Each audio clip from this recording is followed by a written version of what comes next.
All right. I think when we stopped last time, we were just on the cusp of downtime and entanglements from the previous job. We had figured out heat, which I've tracked, I think, and probably need to figure out the entanglements, which I'm going to roll now because I don't remember what I rolled last time. I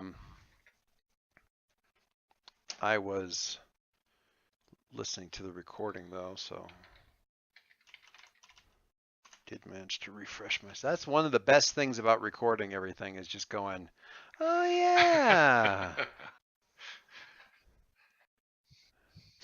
A faction you have +2 or +3 stats with asks you for a quote unquote favor.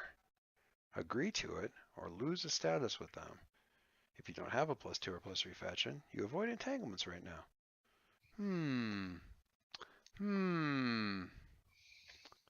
Okay. Let's look at the systems and factions.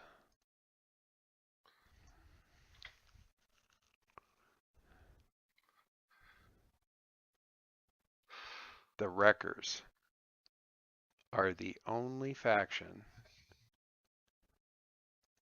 you guys currently. Why are you +2 with the? Oh, because they help you get the ship, right? I think they were the ones that sort of helped you, or at least fit it out after you stole it from the. Sorry.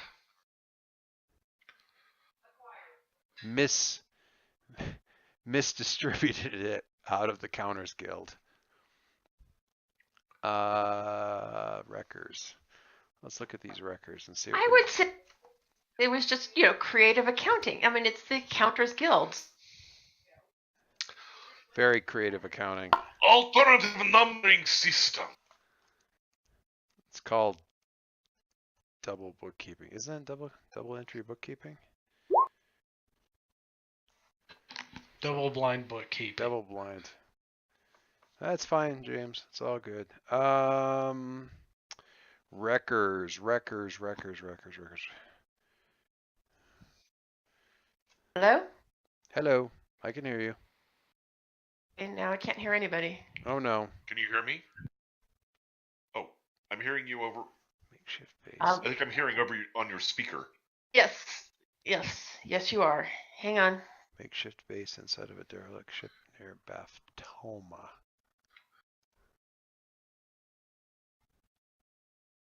That's my kind of base. Where's Baftoma? Baftoma is in Rin. Perfect. Oh, for some value of perfect. Meshkalarn. I think I've got this NPC even. Meshkalarn. Look at that. I do.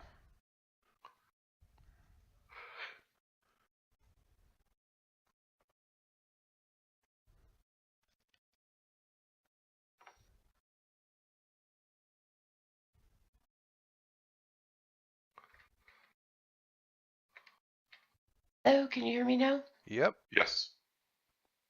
Can you hear I'm us? not hearing you. Can you say something? Something. Something else. Something. Again. Trying something again. Helping? Several targets.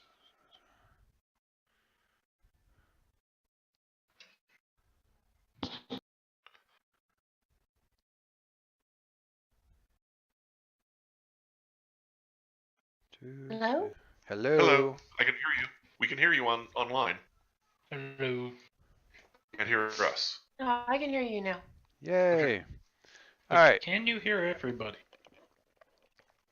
Can you hear me, Mom? Now she can't hear anything because she has the headphones off because she's making coffee. I see. Oh. No, it's okay. Timely. Well, It is. I can't believe you can't hear me. I am offended. That's a really thing to say about your mother, James. You're gonna. I don't know if you need to help him get in trouble. Oh, great. She trusts James more than she trusts me. Rin, Ha. a smuggler. I mean, that's the right way of things. So if Margie doesn't have her headphones on, I need you to pass along a question for Kay. Rin, Question for Kay.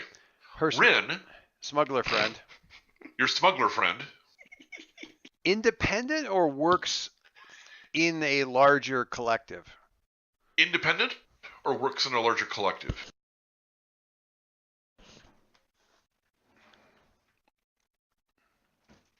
Makes my life a lot easier if she's actually part of it. He's going to look it up.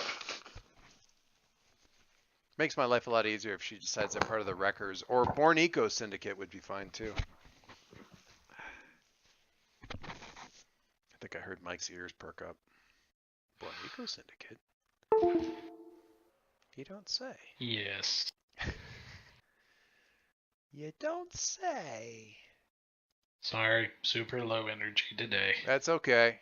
We'll get you It there. is Monday. Yeah. Speaking of Monday, next week might.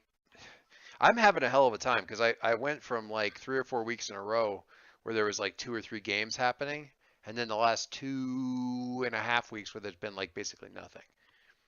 And it's not spinning back up to. It's like at least 3 more weeks before I can do the one with my wife and our 2 friends.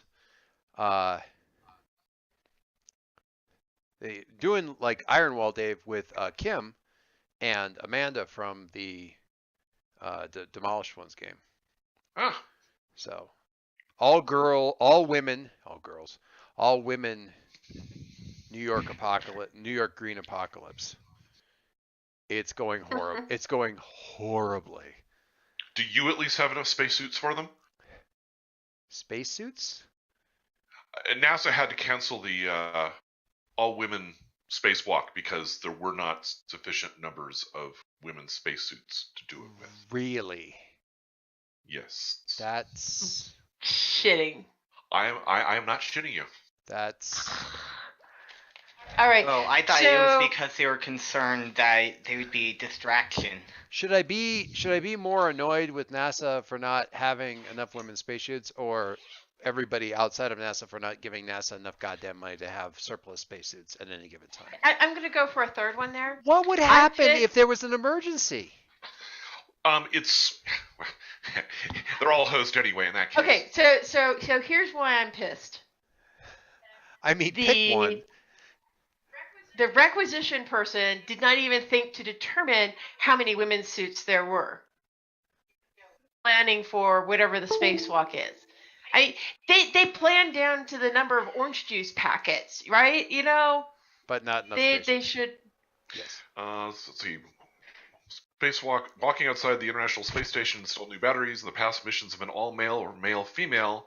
In a press release on Monday, NASA said its plans have changed in part due to a shortage of outerwear. Anne McClain learned during her first spacewalk that a medium-sized, hard upper torso, essentially the shirt of the spacesuit, fits her best. Only one such top can be made by Friday, the agency said, and it will go to Christina Koch. Yikes. I mean, luckily, my game does not require spacesuits. So, although they have done a marvelous job of splitting themselves up across something like 25 square city blocks, no, not one of them is within like even screaming distance of any of the other ones, and they're all dealing with like horrifying shit simultaneously. And we're in session 2. So, yeah, it's great. So I love a good little roll. Anyway, I'm sorry for no, that derailing was me talking. conversation. That was me actually derailing the talk of Monday. This is the last of. If you recall, my springs are always quite terrible with regards to scheduling. This is the last of it, though. Next week, my wife turns into an Italian pumpkin for a week. I don't know if there is such a thing, but she goes to Italy for a week. So that makes next Monday, I'm going to say problematic. So we'll see how that all shakes out. There's a big question mark hanging over next Monday.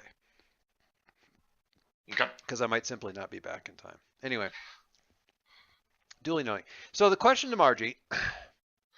Margie is now walking back to her desk. I'm cutting this She'll be all. putting I'm her headphones on cutting, in 15 seconds. just cutting this all in post production. It's really funny listening to the audio on YouTube because I don't do the silence removal on it, and my God, I pause a lot. Well, we all do. Like I ask a question and there's just like 10 seconds of completely dead air while people are like, "Fuck, I don't know."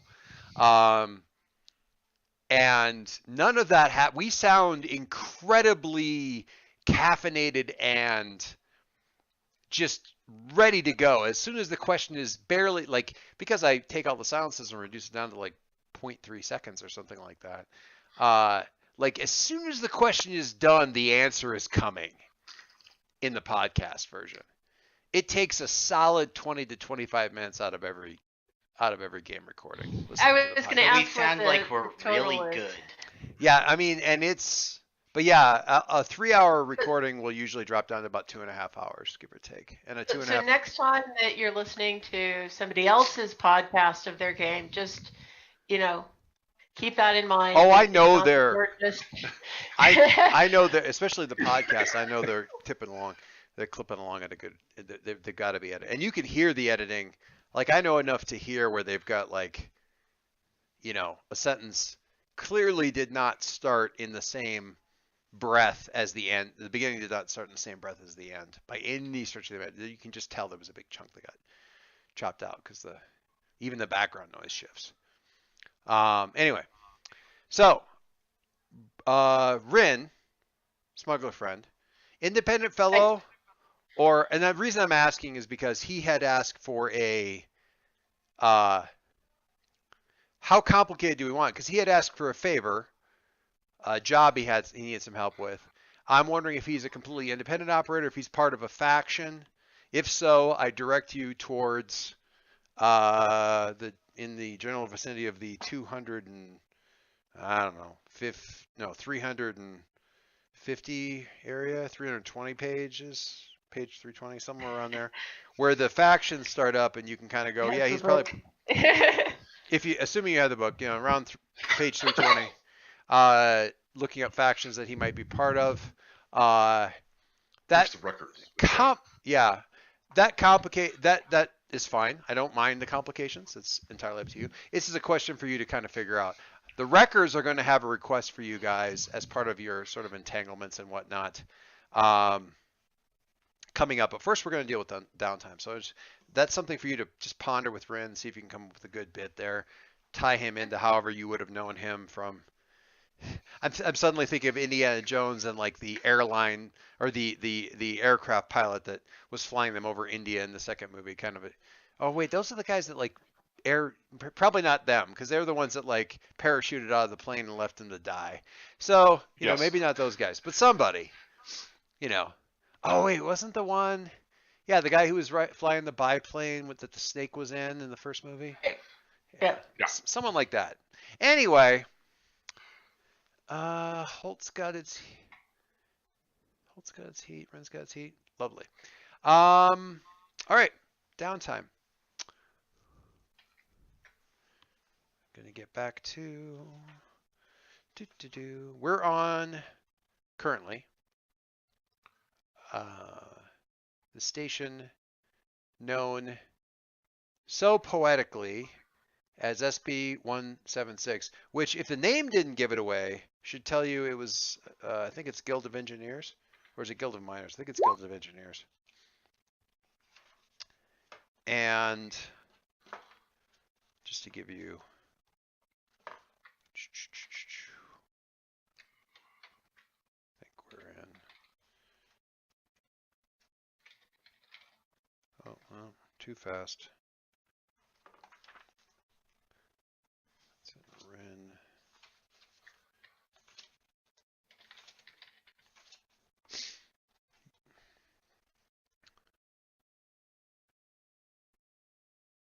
High tech level, a little bit of weirdness, very, very, very little crime. Okay, you don't need mining platform, Space colonies responsible for extracting resources from VET, the gas planet below.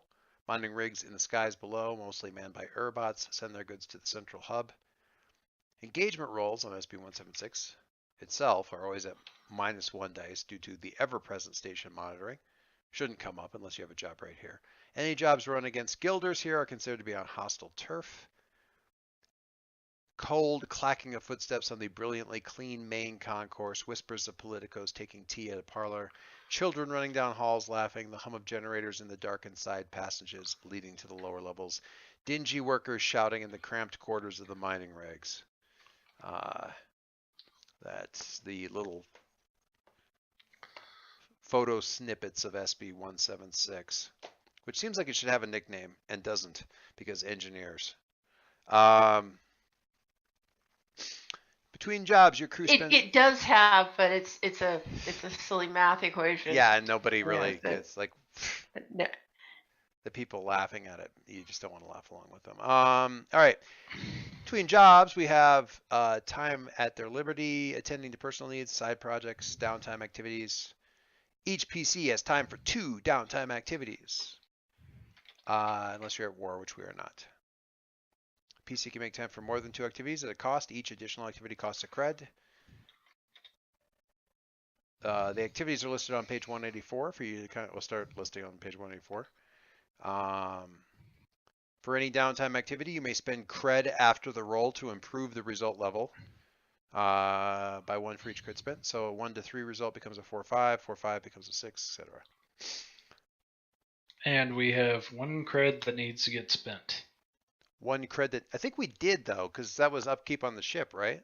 No. We had 2 extra cred. 1 of them got spent on upkeep. Right. Yeah, before downtime is all said and done, if we're still sitting at the 5 cred that we have right now in the ship stuff, we just need to give it to somebody. Alternately, I suppose you could just take the 5 cred that you have and just split it amongst the 5 of you, so everybody gets a cred. But that may be problematic because somebody may decide they're going to fix the engines, and then that's their cred spent on the ship, where somebody else might spend it entirely on themselves. So that makes just too much sense. But you could do it that way. You split the cred up ahead of time and then figure out what downtime activities you're doing, and then the money is kind of all on your own deal. So probably want to figure that out ahead of time.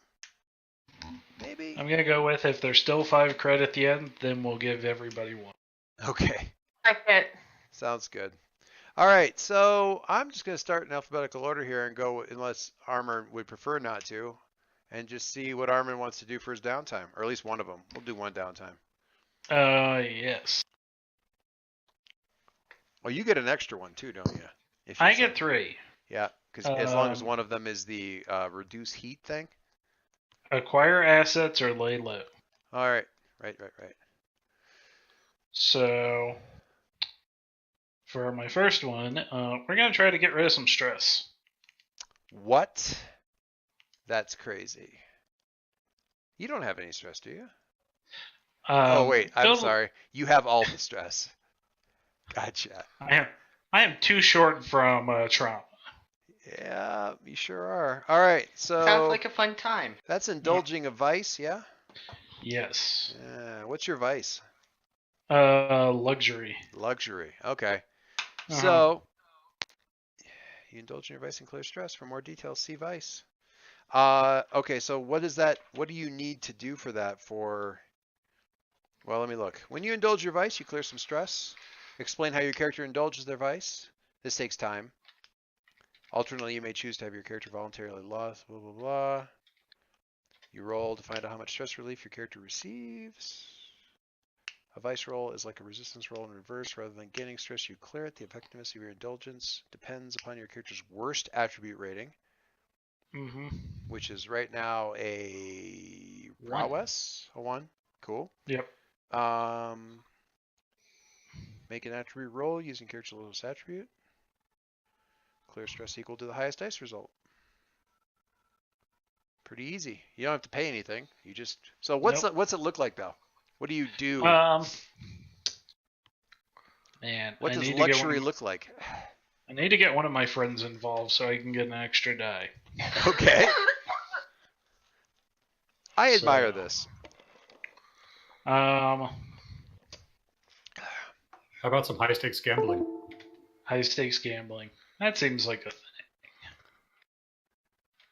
So, Yes.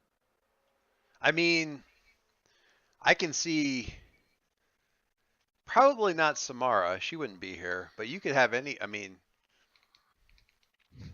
Well, I'm basically volunteering to Drifter because gambling is his vice. So oh, I see.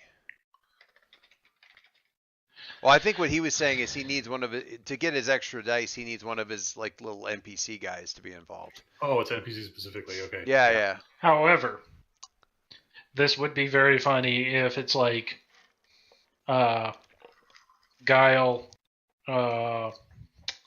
which is Armin's lawyer, Mm-hmm. shows up for something, and Armin just is like, no, come on. There's this dice game back here. You got to join us. What did you have Samara do? What was your actual specific ask of her when you were like, because she was kind of providing you an alibi, right? Yes. Like they were with me the whole time, kind of a thing, or Our ship was docked not anywhere in that system, which was. I geez. see. I see. Yeah. So maybe this is kind of related to that initially where he shows up and he's like, I need to get some paperwork. I have been asked to convey some documents that I have been assured are absolutely legal related to that you left behind for the docking arrangements that you had in at Shemaya, at a station over Shemaya, for a specific date range that I'm told are somewhat significant. I've been asked to bring them by. Now, this guy is your lawyer. He's not like your friend who is also a lawyer. He's more like your lawyer who happens to be somewhat friendly with you. Mm-hmm. Okay. Which I just see this as if you were setting the scene for like an episode, this would be like the cut in where there's stiff lawyer guy walking through the station. Yes. And eventually it's just like, I understand Armin Kroll is here, and it's like, oh yeah, back room. Yeah. And then you cut to the back room, and it's Armin and Drifter and like Okay. So four let's aliens and like two guys just playing dice or something in the back room. So you're looking for luxury. Drifter's looking for gambling. Is Drifter going to be trying to shuck some stress too? Is anybody else looking to also indulge their vice? Yes. So Monster, really? All right, Monster's going to. This both excites. I'm not. Margie, I'm not hearing you. There we go. That should help. K probably is. So K was also. K was also, and what about? I'm looking at Sun. Sun maybe? Question mark. I don't know. You've got some stress. It's a little dodgy. I don't raise that same question mark with Monster because it just seems like good fun. But at the very least, so Kate, remind me, what's your vices for our good archaeologist? I'm just wondering if we can tie some of this all together into this one crazy back room where a bunch of stuff is happening. I can just see the pot in the middle of this being like 3 artifacts, like a wristwatch. Armin is technically playing, but he's really much more concerned with the like Startinis and some sort of like space, like raw space oysters on half shell that are being brought in. Great! Now I have to find this picture in 6 packs. 6 packs of raw oysters from Mem, and Memish oysters on ice across 2 star systems. Can I have ice and shells after you are done? You know, yeah. Very good with sriracha. Sriracha, yes. And just a little bit of whatever is in that bag there that someone's wagering.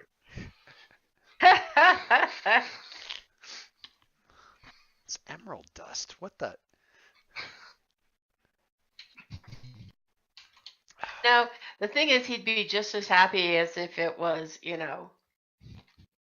from the, As long as the flavor is strong.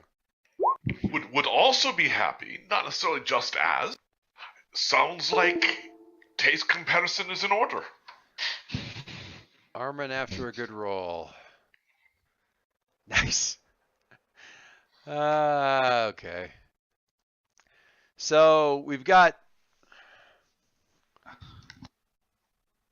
weird food being ordered by Monster. We've got Armin with, basically indulging all the crap.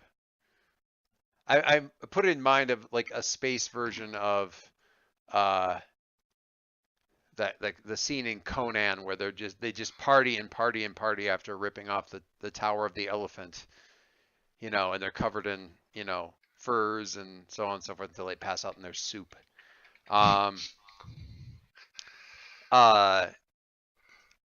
Drifter gambling, but I'm not, unless Kay is gambling to get her mitts on some of the artifacts that are being bid on the table, which is more like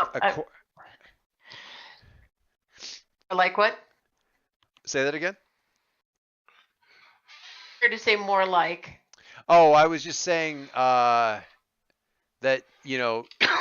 I can't. I remember one of your vices was sort of like pursuing artifacts, or that isn't quite right. No, it's attuning to the way. Attuning to the way. So this may not be where you end up. Exploring the way, and the other is seeking artifacts. Right, seeking artifacts. So I like, the idea of you gambling primarily as your goal in gambling is to get a hold of the artifacts. I can bring this together if you want. Sure. I'm 100% behind that.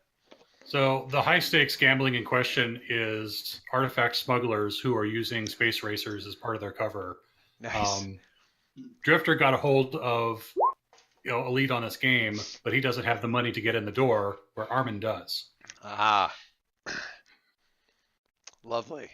So you're gambling, Armin's indulging, Kay's telling you what hands are worth actually bidding on, whether or not that not your hand, but it's like, oh, don't go in that, like this, the pot's not worth it. Like if somebody throws a thing on the table and they're like, this is priceless, and she's like, that's a hairdryer. I mean, I love that. I mean, I would like to know that before I start spending prodigious amounts of money on things. Sure.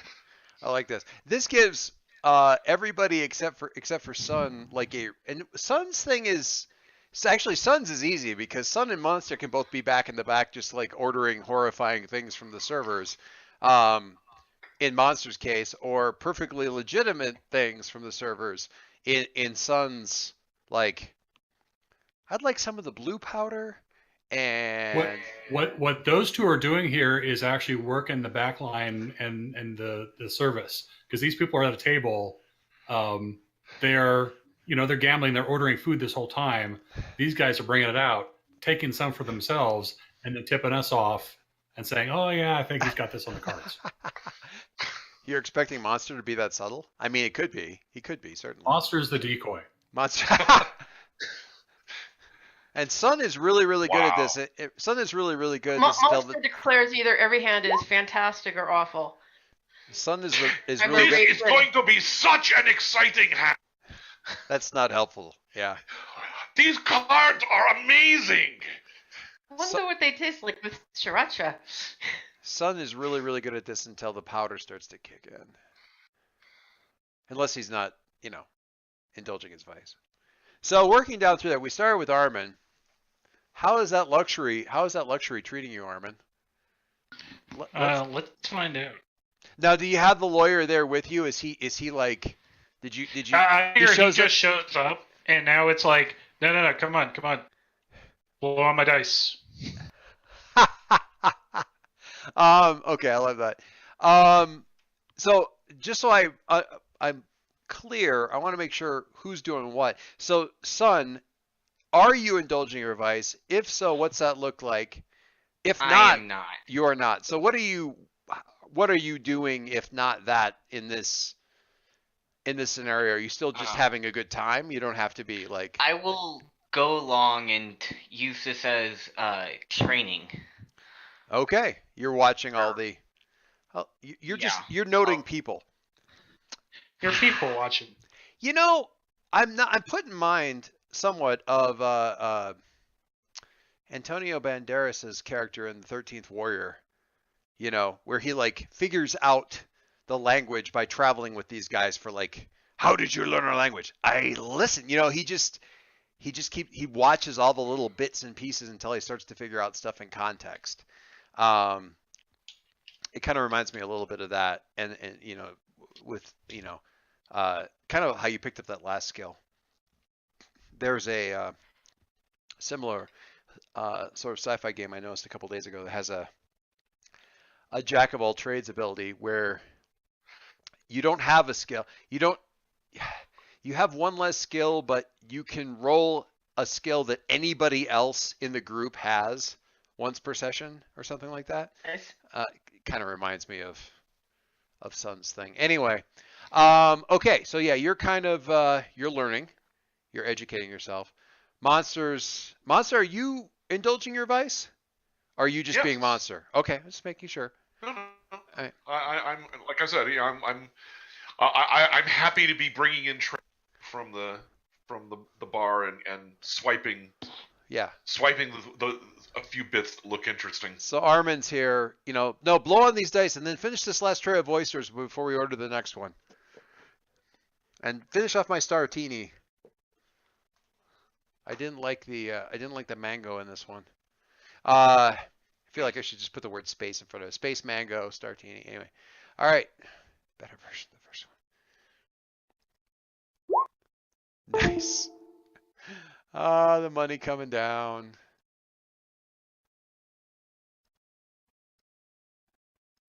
I gotta see Bill's thing. It's a wonderful video game. Which one is it? Yakuza 0. So, I love all this stuff. Armin, if Armin has to spend credit on his vice roll. All right, Armin. So you get to roll 2 dice. Yes. That sounds exciting. Let's find out what we get. Oh. Now, I'm not 100% clear on the thing here, but do you get to drop a cred on it to beef it up or no? I can spend a cred to clear 4 stress. As opposed to the 3. Or you mean 4, okay. Yeah. I mean, which is not a great trade-off. For one more additional stress. Yeah, not a great trade-off. But you do get to clear 3, which is better than not, certainly better than the other one. Armin, Actually, I like this readout. I have to say this is really nicely coded. Armin Kroll, who currently has 8 stress, indulges vice. Equal to the highest die result. You overindulge. All right. I mean, spending the credit. Check something. Yeah, go ahead. You go and look stuff up. We'll just continue with the other stress clearing while we're at it. So that gets us. Let's just march down here to Kay, who gets to roll her lowest one, which is it doesn't really matter. It's insight.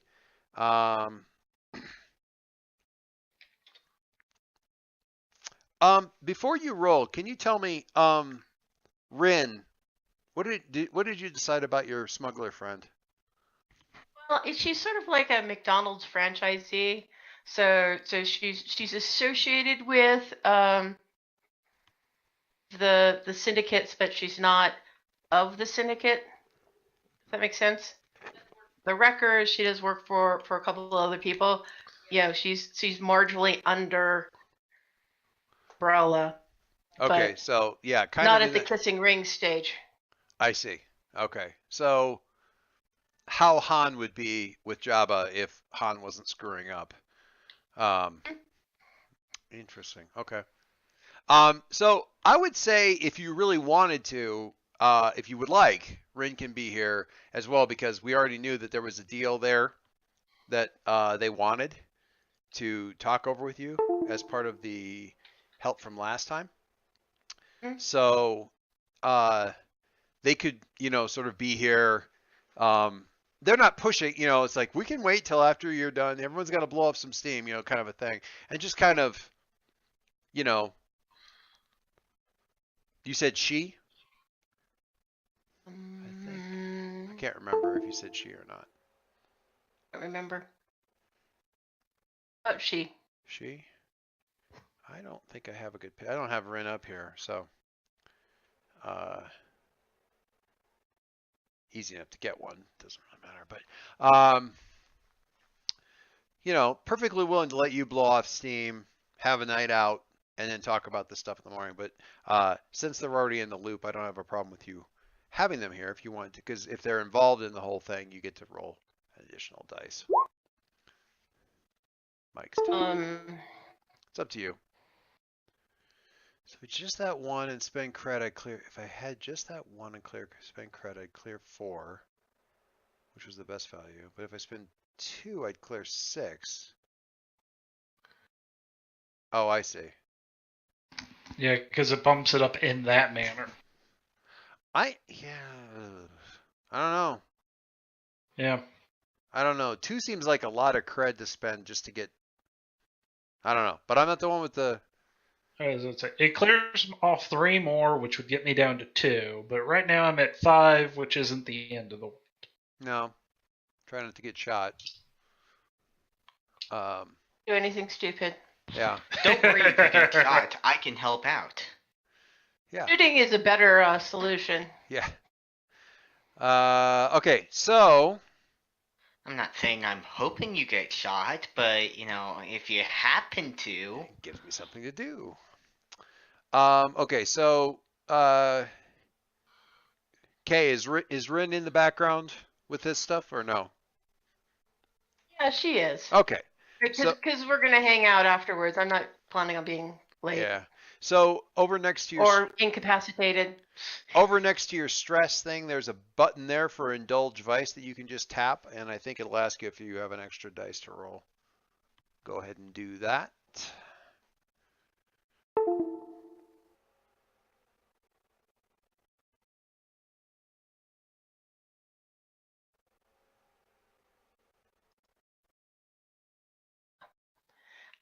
That's the one problem with detached is you don't see. Okay. Bay Campbell, who currently has 7 stress, indulges vice and clears 4. It's So nice. get That's a rid good of- number. That's nobody's completely clear, but so far. I think you just click on. Should get you down to 3. Yeah. All right. There you go. Cool. Cool. All right.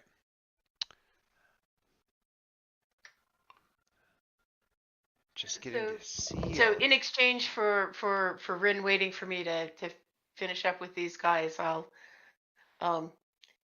give her a little bit of a lesson afterwards about if why I thought certain artifacts were worthless or worth more. And she pretends to be interested in any of that when it doesn't pertain She's to a how much- smuggler. It's important to know if it's cargo's worth something. Sure. Yes. No, it's eventually this will stop bouncing off my brain and do all that. All right. Drifter. Did I hear those bonus dice for involving NPCs in indulging vice? Yes, yes. You get to if you bring in one of your NPCs, it gives you an extra dice, which would in your case let you roll a dice instead of rolling two and taking the worst one. That's fair.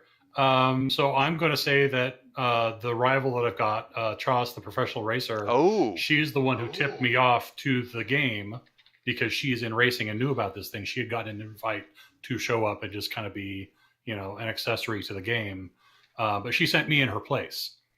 And so we're also taking the time to kind of talk about, talk business. So I'm also intending to throw XP to personal training. But to give you Okay. something if you feel like it, yeah. she's also going to eventually tip these guys off that we're working the game. And so they kind of know, or somebody knows that we're there. Okay. If I need to explore the well, Monster may provide me ample opportunity to get you guys in trouble. So that's as good in as I need for any of this. So Chos isn't technically around, but certainly involved in all of this, which is I'm fine with. Absolutely fine Okay. with. So and since I have the hedonist ability, I can adjust my result by ±2. So I clear all my stress. Yay. Oh, cool. I didn't even see the thing. I didn't see the dice come up. Very cool. So clear 6. Very cool. Hedonist. When you indulge your vice, you may adjust the dice outcome. Oh, that is very handy. Look at that. I will say I do like the mix of, I don't want to say playbooks, but I do like the mix of the sort of ways you can customize these things. They work out quite well for this. I haven't found another similar system that just has, it'd be very difficult even just to do our group in other systems, which is weird. You wouldn't think. Sometimes it hangs up on archaeologists. Sometimes it hangs up on somebody who's like can use weird powers, but isn't a full-on quote unquote Jedi type of person. Things like that. So fun little interesting bits that you find in each one of these. All right, so that's gone. Clearing all of his stress quite nicely, having just a grand old time. And then we've got Monster. Yes. Yes. Although, I mean, Monster's actually in kind of an interesting situation because he has relatively little stress to clear, but he's rolling an untrained stat, so if he doesn't get any help, he's rolling 2 dice and taking the worst roll, which actually increases his chance of not overindulging. Weirdly, kind of works to his advantage a little bit. He may not clear very much, but he doesn't have much to clear. Does not have much to clear. Yeah. So question. Yes. Since I'm anticipating the trouble that this is going to potentially get me into. Yes. Since my named blaster is one of my friends. Yes. Of course it is. Because of course it is. I mean, it's so good. I love that. Anyway, keep going. As a what? As a muscle, it's one of my potential deadly friends. I call her Vera. Anyway. If that's something that I can be wearing and can be visible, can that help me as a friend in the stress relief by helping avert or by helping the roll to actually I don't want the roll to get any higher. Because what it would do, I mean mechanically what it would do it gives you a bonus dice, which in your case, since you're rolling 2 and taking the worst one, you would instead roll 1 and just take the roll. Which at that point in time gives you about a 50-50 chance of overindulging. I think that what you have, I might be misremembering this. In fact, I'm not even sure I would get this right because you disregard. I think it's about a 75% chance that you won't overindulge if you're doing it untrained at this point. Because a 1, 2, and 3 won't overindulge you, and rolling and taking your worst rolls taking your worst roll on 2, I think it's about a 25% chance of success, which would conversely indicate a 75% chance of failure, which is, I say failure 1, 2, 3 as being your best, or the remaining dice, which is kind of what you want. Right. I'm sorry. Remind me again why this is an untrained, quote unquote, untrained thing. When you I take the lower die. No, thank you for asking these questions. So when you indulge your vice, you roll your worst. You're rolling your worst of your 3 stats: your insight, your prowess, your resolve. Okay. Your resolve is a 2 because you have 2 skills under it that are trained at least at level 1. Your prowess is a 3 because you have 3 different stats that are trained to at least level 1. Your insight is a nothing.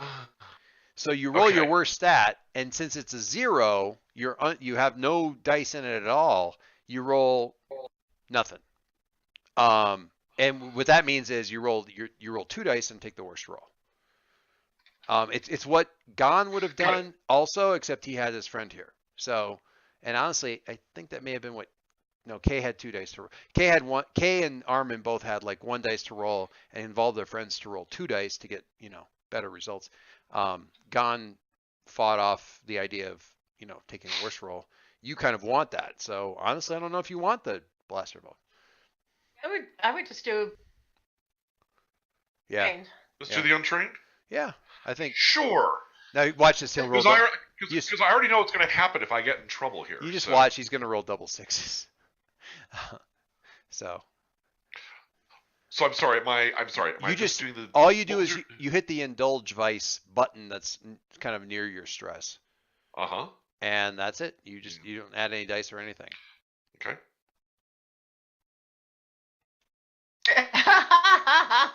Well, look at that. So Monster, who currently has 3 stress, indulges vice. 0 dice, takes the lowest result, takes 1. So you clear 1. I think you basically just. I clear 1 of my 3. Yep. Not bad. Which outside of Gon, I think still puts you at some of the lowest stress totals in the group anyway. So. I'm a very relaxed person. It's a good thing. I mean, honestly, it's an interesting thing in your situation, because if you have not a lot of stress, it's actually a good position to be in, because you can kind of always indulge your vice, and you're not running a terrible risk of running. Interesting. Running bad dice. As long as I stay not insightful. Yeah. So,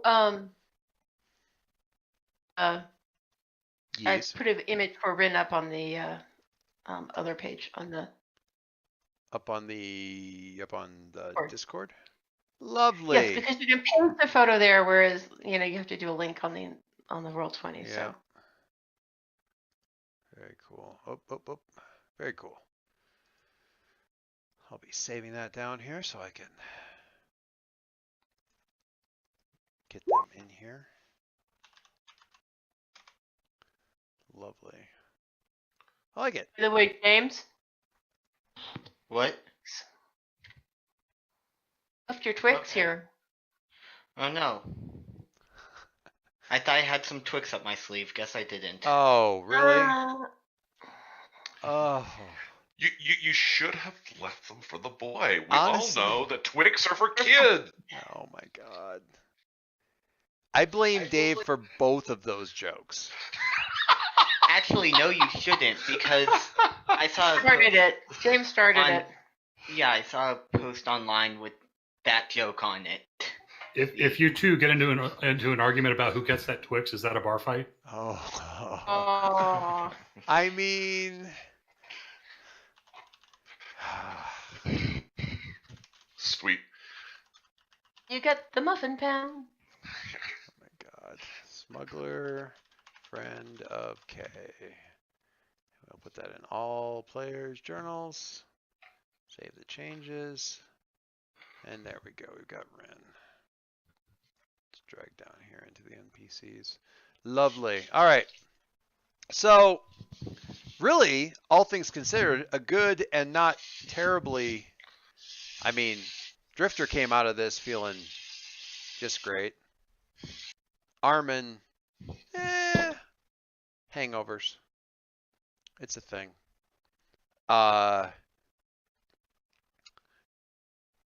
Kay got to fondle the shinies. Always good. Messing around with them a bit. Um, Sun's examining things. Sun, you haven't taken any of your downtime yet. What would you like to do for one of your downtimes thing? And is any of that like I don't know? You said you were watching everything, so I don't know if you're Yeah, training I up was a thing going or to do training and do it in Resolve, because that kind of works, yeah, it does. looking at everyone. Okay, so let me look at the thing on that. Also, remind me what are the two things that you set up the ship to be good at training? I don't know. Okay, no, not I was asking. I'm sorry, I should have been asking. I was asking Mike, I guess. Prowess and personal. Prowess and personal. All right, so that doesn't matter. Acquire, crafting, training, recover. No, train. When you spend time in training, mark 1 XP on the XP track for the attribute or playbook advancement. So go ahead and that's easy enough. Just check Cool. for Sun. Just do a check on Resolve. Done. Done. Cool. 1, 2, 3, 4, 5. 1, 2, 3, 4, 5. And if you're so inclined, you can shovel those other XP that you've got accumulated over there to tick up your resolve if you're so inclined. Oh. You've I got was planning on waiting until the end of the session to do that. yeah. I can't 'cause remember. I thought that was when. I can't remember when all that's supposed to happen or not. So I'll just wait till session. sounds good to me. All right. So a good night, a night out on the town, so to speak, out in the station. And we've got another round of downtime stuff that we want to kind of touch into. And I think we'll start, I'm going to just stick with Sun and see what other thing you wanted to work on. You've got a long-term project going on, or Yeah, is there a role that you need to make to heal up K? Or is that not, that's not really a downtime thing. Recover. Let me just look at that real quick. When you recover, you seek treatment and heal your harm. You might visit a doctor who can stitch your wounds. Crew member can roll their doctor action instead if they tend to your wounds. The healer doesn't take the so that's something that Margie would spend a downtime action on. Is she does the recover, but you can roll your doctor thing for her, which is good because your doctor is going to be way better than what the crew quality is going to get for her anyway. So yeah. Yeah, I was going to continue my long-term project, which cool. I think was getting proper medical stuff in the ship. Yep, we have it down here. K research. Wait, no, sorry, Sun off network medical system. So yeah, we've got that there. So that is roll in action. So I think really it's kind of up to you. Take a look at your character sheet. If you're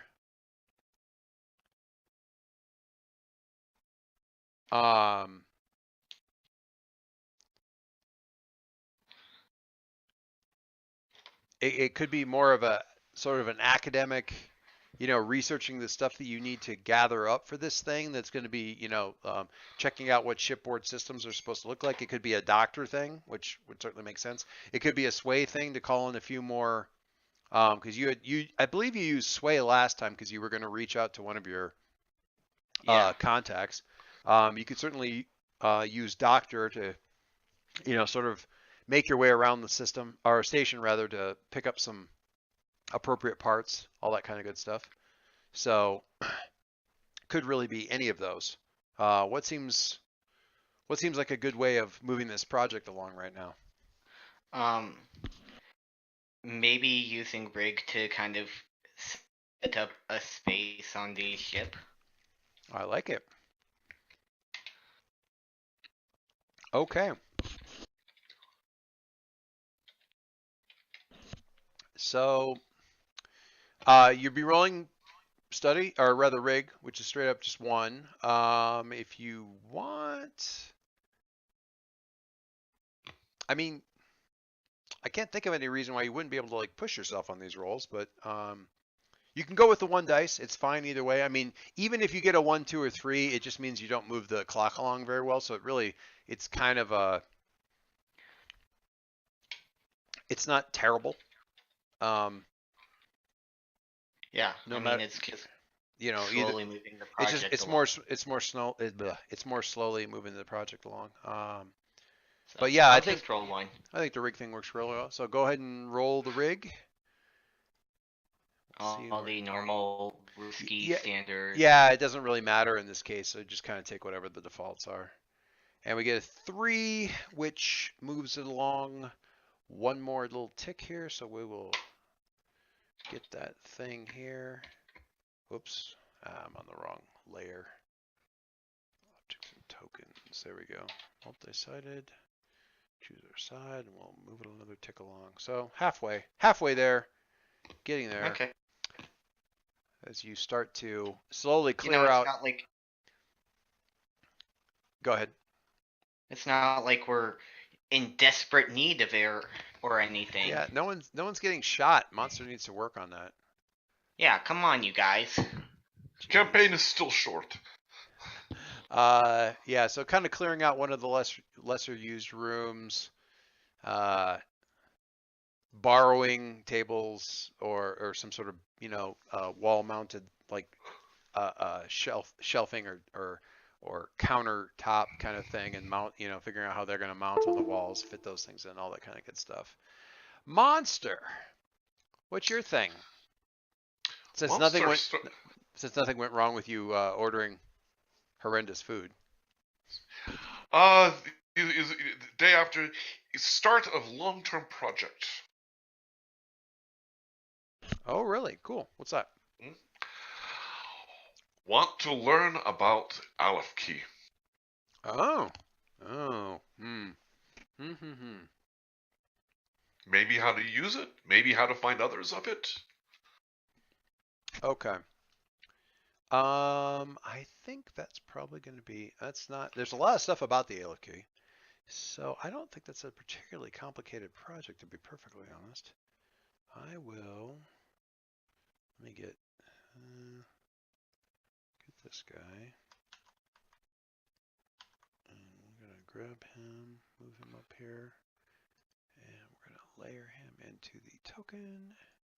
Oops, and then I'm not in the right one.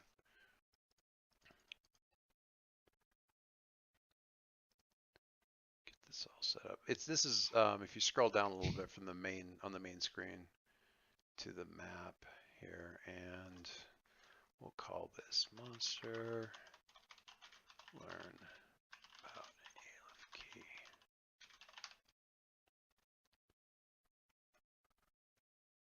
I can't see the titles on any of the clocks. I assume that they're visible to you. Yeah, that's. I can see all the clocks, but I can't see the titles on. Well, that. All right, hang on. But I know which one it Really? was that you brought over, so yeah. It should be shown. That's weird. No, am I unique in that? No, I can't see it. Hang on. So if It's you go moving into the like a gear robot. forum, you should be able to. What about now? I don't remember if it's. Oh, now I can see mine. Yeah, hang on. I see what the problem is. I don't have who can control. Ah, look at that. Yeah, let's fix that real quick.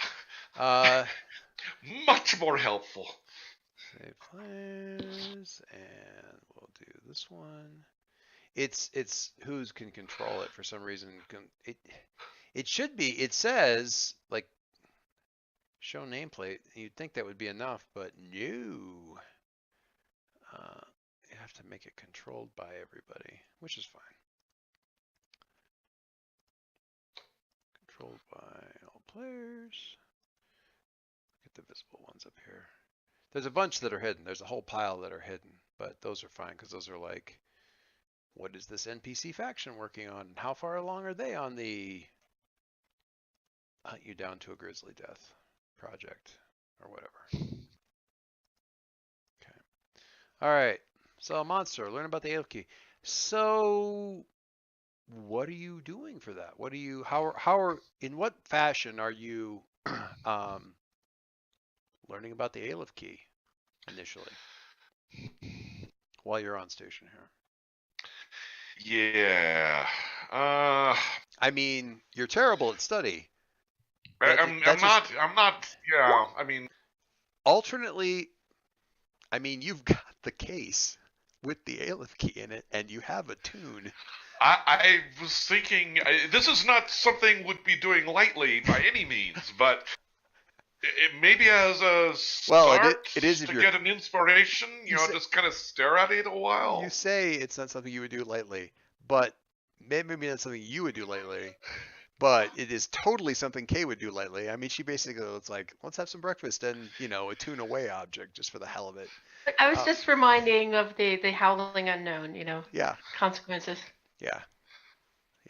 Those are, which is actually, that's like a minus dice on everything, which I'm not doing for the indulge vice thing. That seems weird, but anyway. So yeah, you could attune that. At least you're not dealing with a penalty. Again, though, I will point out that with these downtime activities, the consequences are. This is generally speaking controlled. The consequences are mostly that you don't move the thing along. So even if you're rolling study, worst case scenario, you roll really terribly. And you don't make a lot of progress. You don't make a lot of progress. You can still make progress. You can still make progress. From a story point of view, I like the idea of going to the case first and say let's get a horrifying vision first, and then we'll go and look for things, or whatever. So that's always kind of fun too. So yeah, you could just go for. I like go for the attune, then you're just rolling the one dice. Well, let me go ahead and. Do you want to push yourself to take an extra dice? It causes now that I've gotten rid of a lot of stress. It causes you 2 stress, but I mean, it gives you 2 dice. There's a possibility for a crit then. World's worst drug dealer, me. No, that's perfectly legit. I'm not at a point where I'm going to take a devil's bargain yet, but I wasn't offering a devil's bargain. I know, and I wasn't asking for one. Yeah. And I'm not to the point where I'm going to ask, K for assistance. No. Yeah. So I'm sure I will push myself because really stare at it. Really, I'm getting a bad feeling. I'm going to lean into it. Lean into that, yeah. All right, so 2 stress there, and you roll. So give yourself a bonus dice when you click on the attune. Go ahead and take. Yep. Let me get back to the. So it's risky. Yeah. Right. Yeah. Go ahead and stick with risky. Risky standard. Yeah. And I get a bonus die. Mm-hmm. This next day finds you back on the ship. Ooh. With a 5. Very lovely. 5. So that moves your. Two ticks. Yeah. 2 ticks. So you can do this now too. I think I control these things now. You can do controlled sides and just move the slider. But monster learning about the Aleph keys. What? What?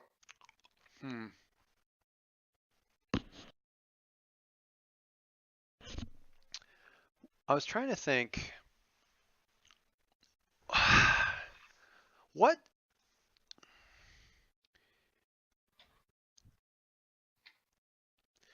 So we've discussed this Aleph key in terms of it being sort of like a chevron thing, kind of at least somewhat triangular in shape. So that the false one was sort of like the little doohickey from the Ouija boards, kind of a deal. This one's being heavier. That folded. The sense of it almost being like some sort of really delicate, too far to perceive, like origami of like thin layers of metal. And you're staring at this thing. Is the reaction from this thing, because it was a 5, it's pretty good. Is the reaction from this thing more physical, or is there a physical reaction from the thing, or is it more of an internal reaction in the flow of the way? You're cutting out. I am? Yes. Super. You weren't for me. Okay, so my question was the reaction from the Aleph key more physical on the part of the Aleph key, or some sort of way energy spiritual reaction on the side of Monster? Do you think? Because you got some stress from this, so it was more of the freak out Sure. of the way energy, or was it because this thing did something? Let's say kind of a freak out over the way energy, because that he's got a little bit of Wiggins about, but Right. he's sort of dedicated to this as a mission thing. I mean, so. the thing which is I think differentiates it somewhat from say your Star Wars kind of thing is everybody's theoretically able to access the way. Many don't, for the same reason people don't generally lick 9-volt batteries. Except, 9-volt batteries that'll push a car. Are very tasty with sriracha. So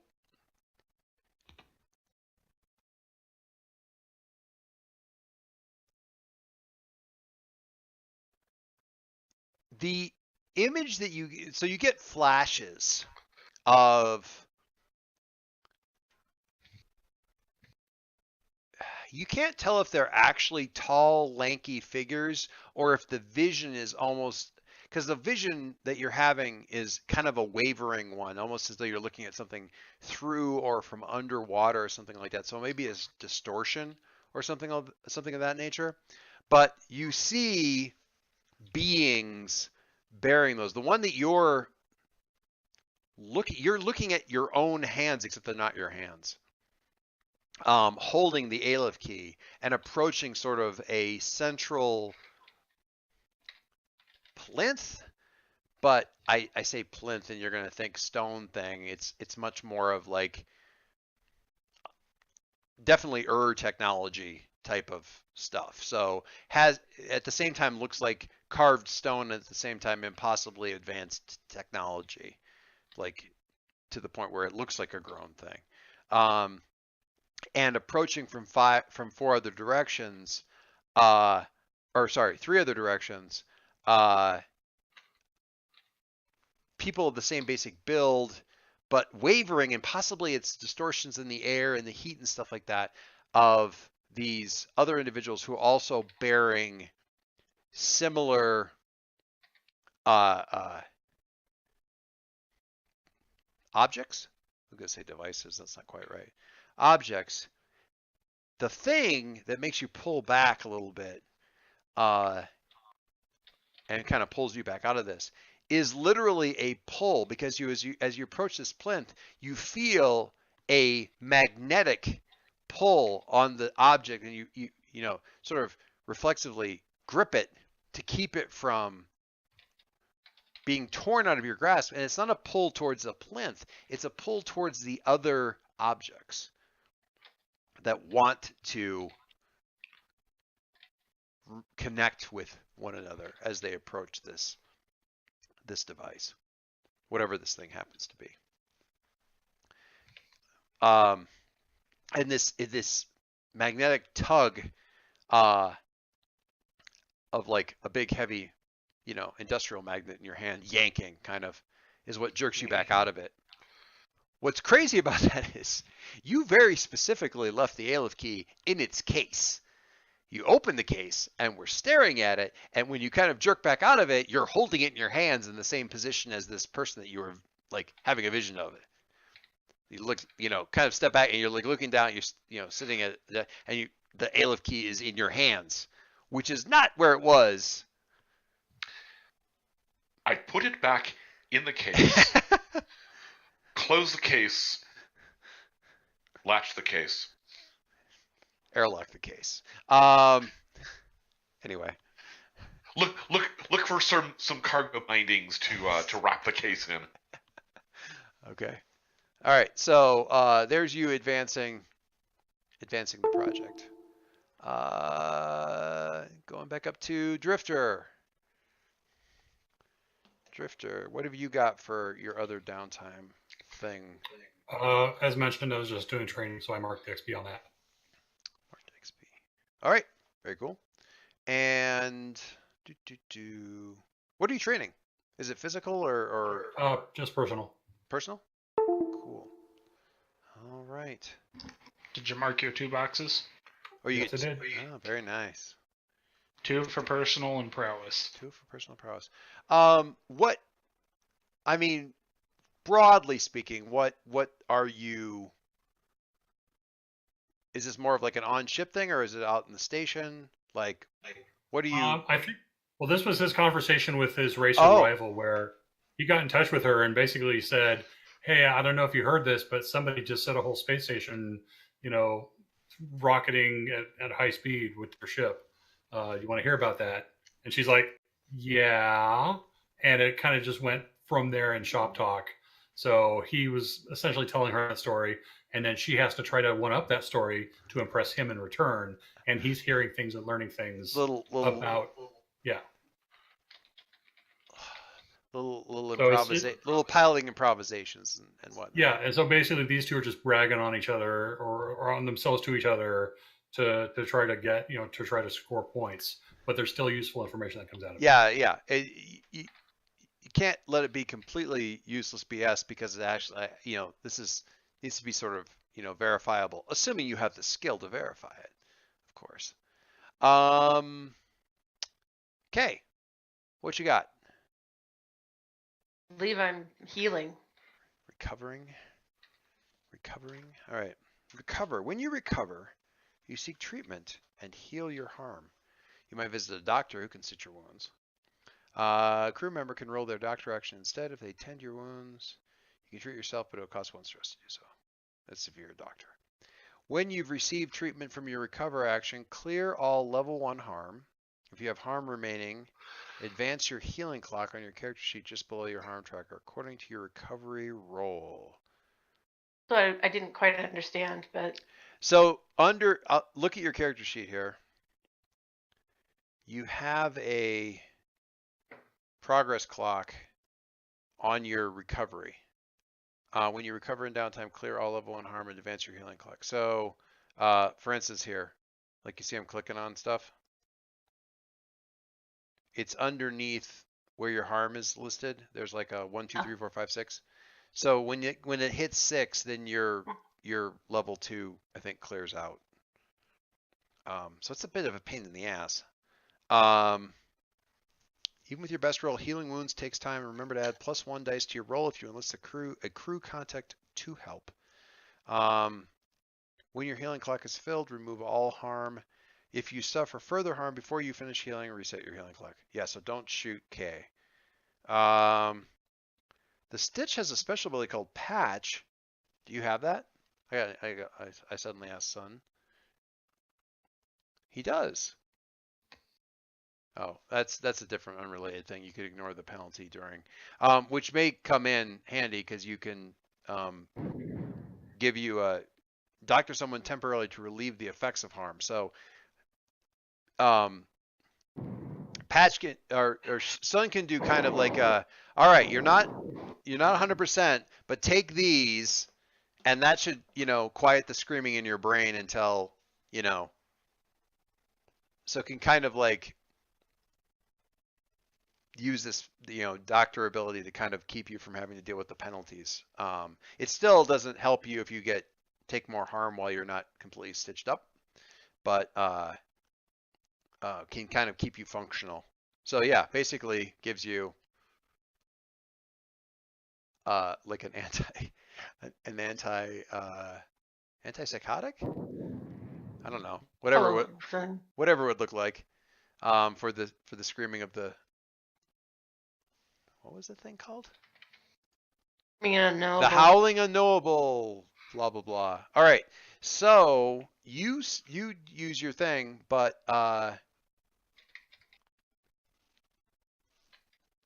K roll or do I roll?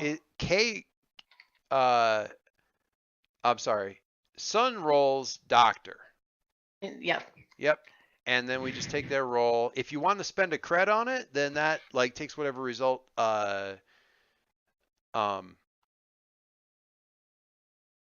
Sun gets and upgrades it a level. I'm comfortable with Sun's progress. What's that? That's a mistake. I Hey, you've been dying to doctor somebody. You keep telling about how good of a doctor you are. Just Gonna give you explain a try. everything. I mean, I'm going to ask Sun. I mean, you can actually sort of decide this after the fact. If you want to throw credit at it, you can bump up. So if it's like, you know what, I'm going to go into the station and get the good drugs, the good psychotropics, because that's really going to help in this situation, and drop a credit on it if you're so inclined. Because as Armin has already pointed out, you need to bring it down a notch anyway. So bring the credit limit down a little bit anyway, and nobody's dipped into the credit yet. Get everything. So Sun, Normal? if you're so yeah, you just roll doctor just like normal. Hey, woo! You are cured. That is really okay. Those are some good drugs. Those are some good drugs. Now, okay, so let me look at this. I'm just gonna throw. I'm hoping that he gets some like bonus cred for that. Well, Not credits, but like gets to tick a box somewhere. probably not. Well, you get a credit. It's a pretty good one. For any downtime activity, you may spend credit after the roll to improve the result level. Increase the result. So 1 to 3 becomes a 4/5, a 4/5 becomes a 6, a 6 becomes a crit. If the action requires a roll, and you can so you can't like spend to make a crit like truly fantastic. So, but progress on healing that thing up takes it all the way up to a 5. Okay, try really hard not to get shot. You're not completely fixed. Oh wait, that's on the wrong character sheet. I'm fixing it on Sun. That's not right. You're not completely fixed, but you are well on your way. Wait, how is she not completely fixed? Because those are 2 6s. Yep, and a crit will say. No, if you can't see it on that character sheet. Take a look at your character sheet. If you look at just under the wounds, the recovery thing, the progress clock goes up to 6. A crit moves at 5. Look at the page 2 of the rules. Yes, because I naturally reference? have those up in front of me. No, the one on the bar, the short rules, not the long rules. Yeah, the payoff, heat, and entanglements. Is that the one you're looking at? Yeah, Whatever. under It downtime doesn't matter. recovery. There's like the recover roll, remove all level 1 harm, roll ship quality or crewmate's doctor ability. 1 to 3 moves 1 box, 4 to 5 gets 2, a 6 gets you 3, a crit gets you 5. So, and as they put in here,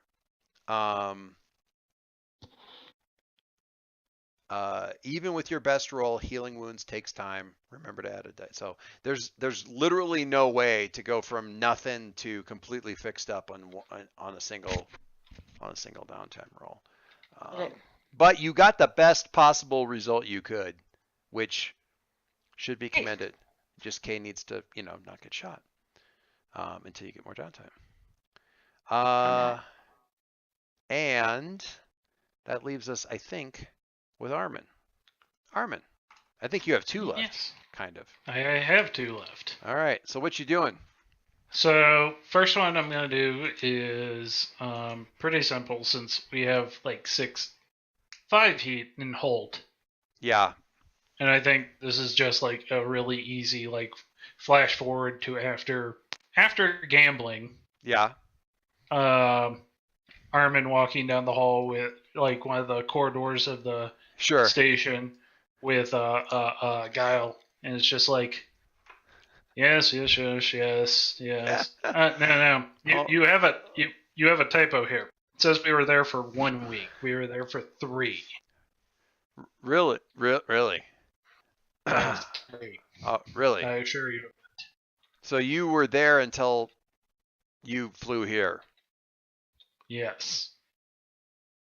It was a great weekend. Okay. You've seen my weekends. I have. I just now tracked the fact. I didn't notice it because of the way it's spelled on the actual character sheet. I just realized that the lawyer's name is Guile. It's terrible. It's just terrible. Man. Anyway.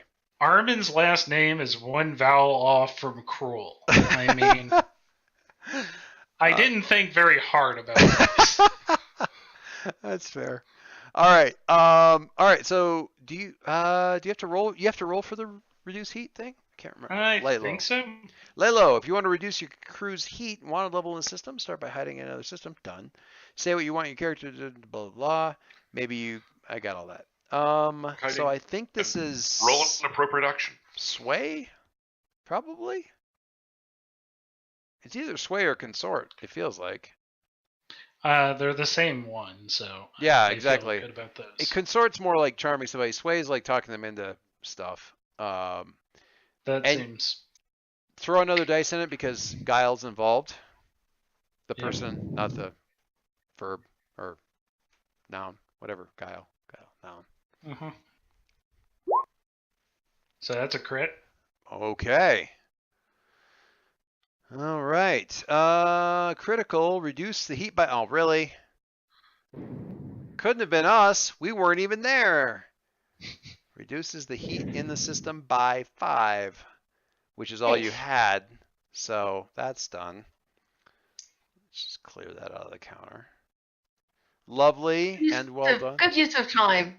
I mean, we were there for 3 weeks. I mean, I don't even know if I've been to Holt. Very nice. Hold. I mean, wasn't that gate down? I mean, we couldn't have been there. The gate was down during all that point in time. Of course, the gate possibly went down because of stuff we did, but no, we couldn't have. Telling you, we've been eating oysters in Mem. Or not Mem. Never been to Mem. Shemaya. Sure, something like that. So, lovely done. Lovely, well done there. That was your free one. So, what have you got left? I think I'm going to train. And the one that makes the most sense is not the one I'm going to do. All right. Yes, good. So, 2 ticks into prowess. Got to build those muscles. Gotta get up to 2 prowess. Do I want to know why? So when I roll things like my recover, I roll 2 dice before I add in other stuff. Okay. Duly known. Uh-huh. Gotta get my prowess up. All right. That is downtime. All right. Somewhere in here. God, I'm sorry. I'm flipping sheets. Flipping pages now.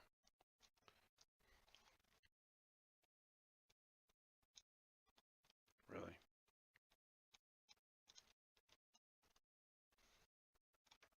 Let's see if I can find this thing.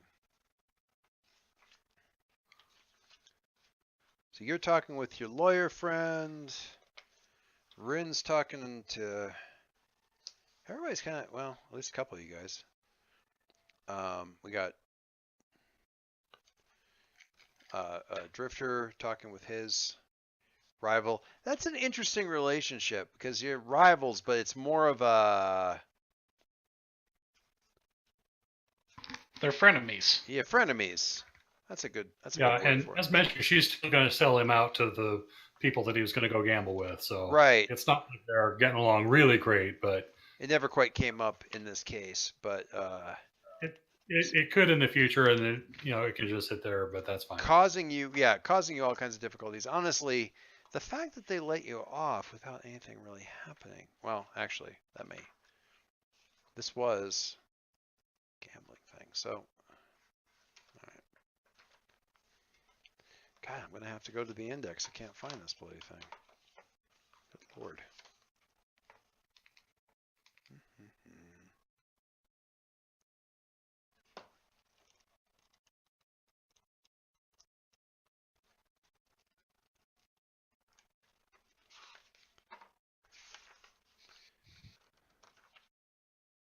Oh, good grief.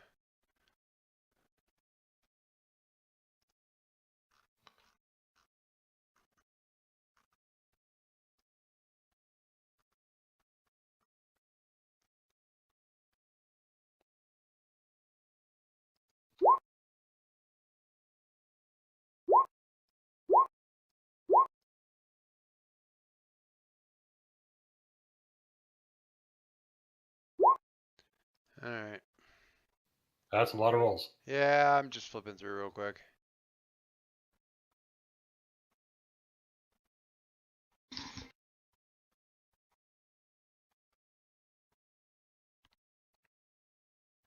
Yeah, not going to be especially useful. All right. So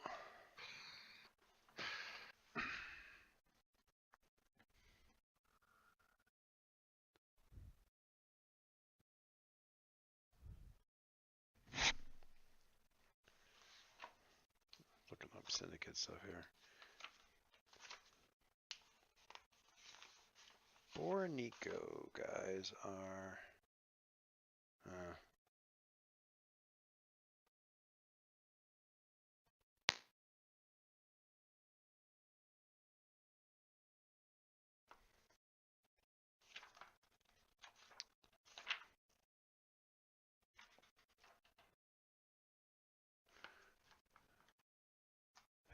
I like the problem where it says it has to be carried inside one of the crew, and I can imagine 2 members of this crew volunteering for that. Be like, yeah, we're okay with that. Yes, please. Fine with me. All right.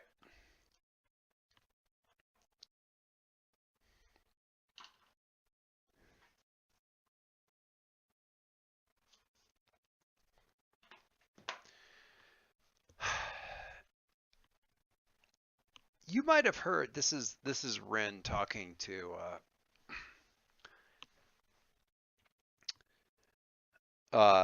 Kay. You might have heard about the gate to Holt going down about a week ago. Did you? Or I'm assuming you did. Did you? Yeah. All right. Yeah.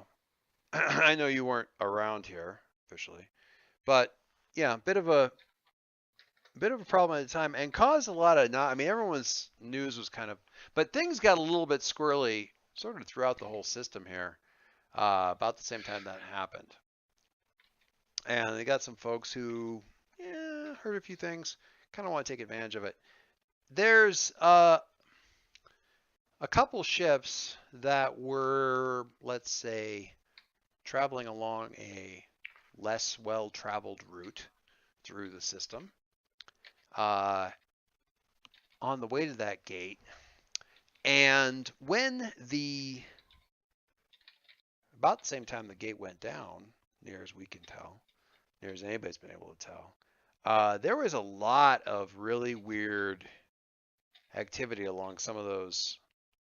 Well, even some of the populated routes, but a lot of the way lines through the system saw a lot of creature activity. I try to stay clear of that stuff as much as I can. I know that's kind of your thing. Not really my thing. Anyway.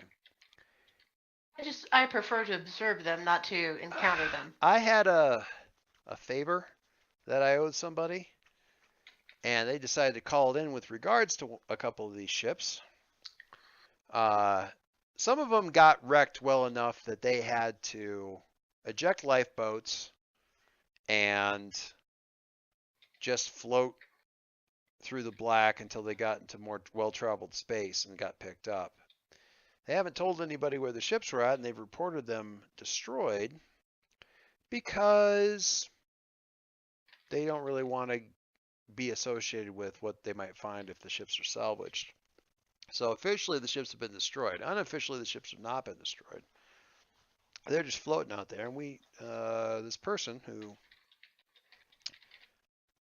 kind of calling in a favor knows where they are, and they would like them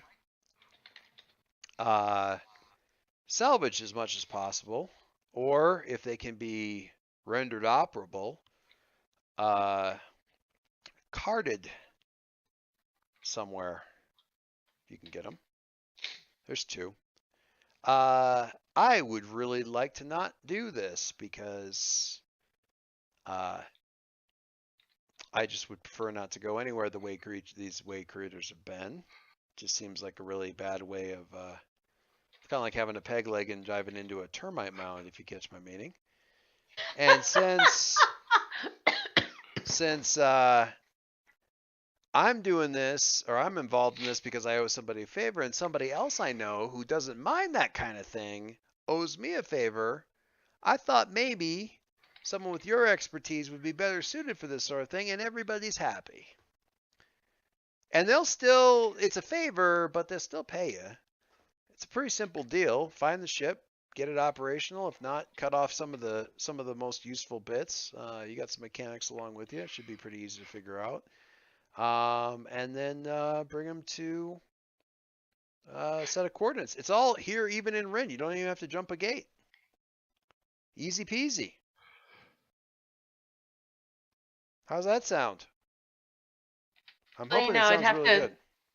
have to talk with the crew, but yeah, I mean that the stuff going on with the gate was pretty crazy.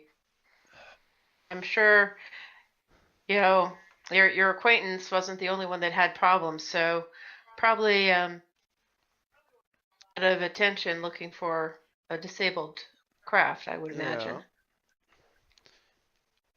So, yeah, I mean, check with your people. What's their Hmm? the time frame on this? Are they Well, I mean, wanting a quick turnaround, or are they okay with? salvage folks are likely to, locate the things eventually. So we want to get it sooner rather than later. But if you can get your ship shape, and get moving, it'd be good if we could move on this soon. I would, I'd appreciate it personally. I know that the folks that have contacted me about this, and he,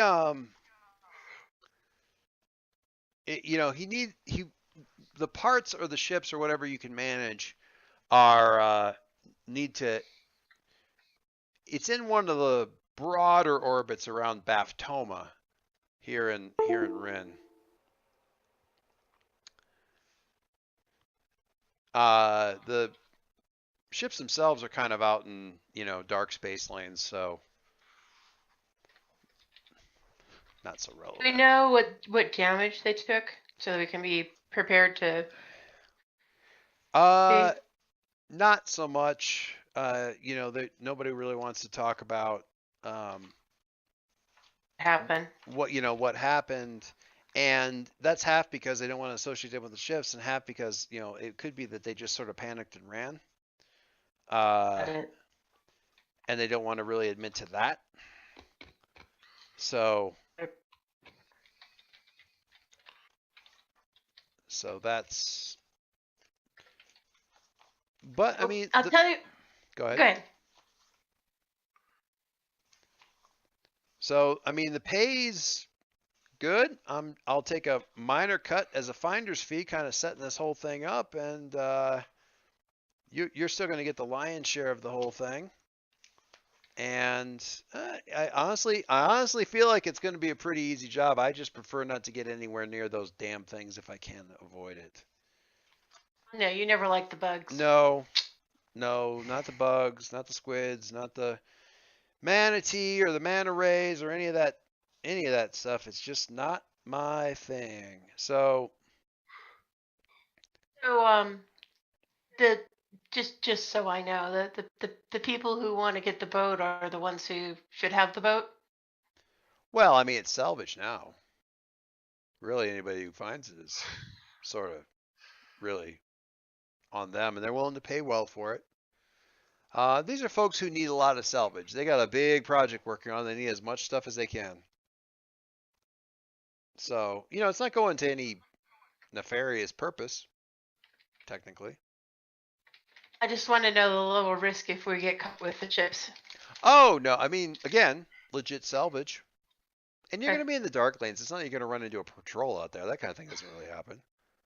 What could Unless they possibly go send wrong? somebody else out to go get it. Unless they send somebody else out to go get it. That could certainly happen. Absolutely. But, I mean, really, what are the odds of that? One of my wife's dear friends, who is also a little bit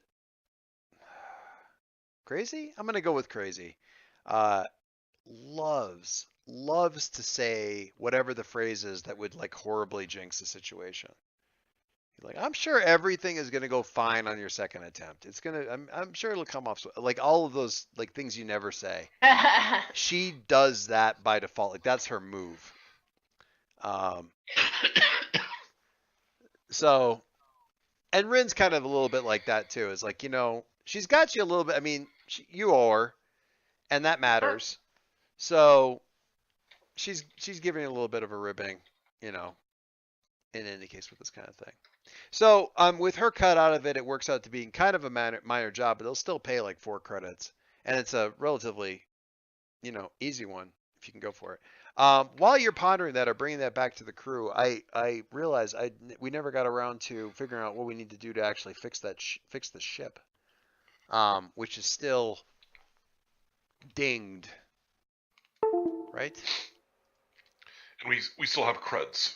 Oh, we still have lots of creds, but we should kind of figure that thing out. How does that? Oh, so the engines are damaged. Right. That is a acquire assets action, and I think we just spend cred to get rid of it. Let me look at that real quick, just to.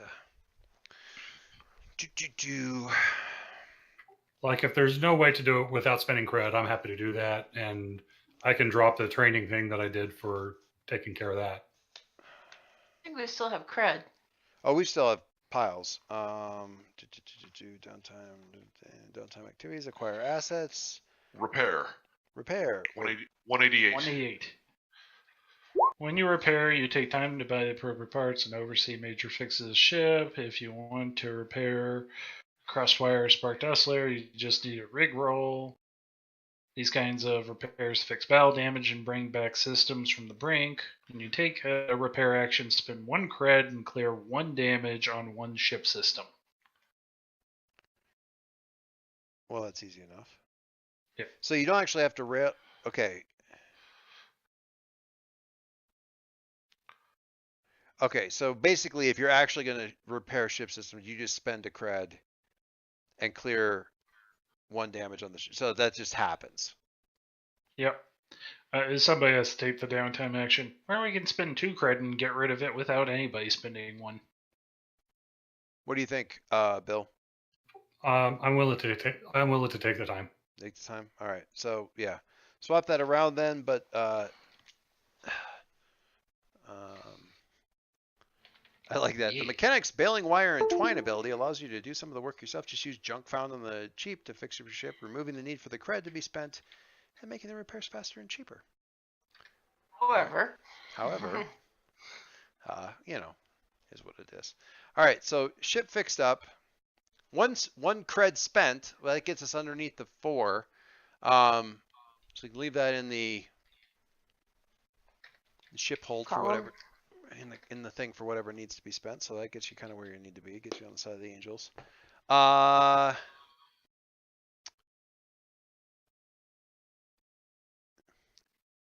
And Rin's being coy, but he's not being especially impossibly coy.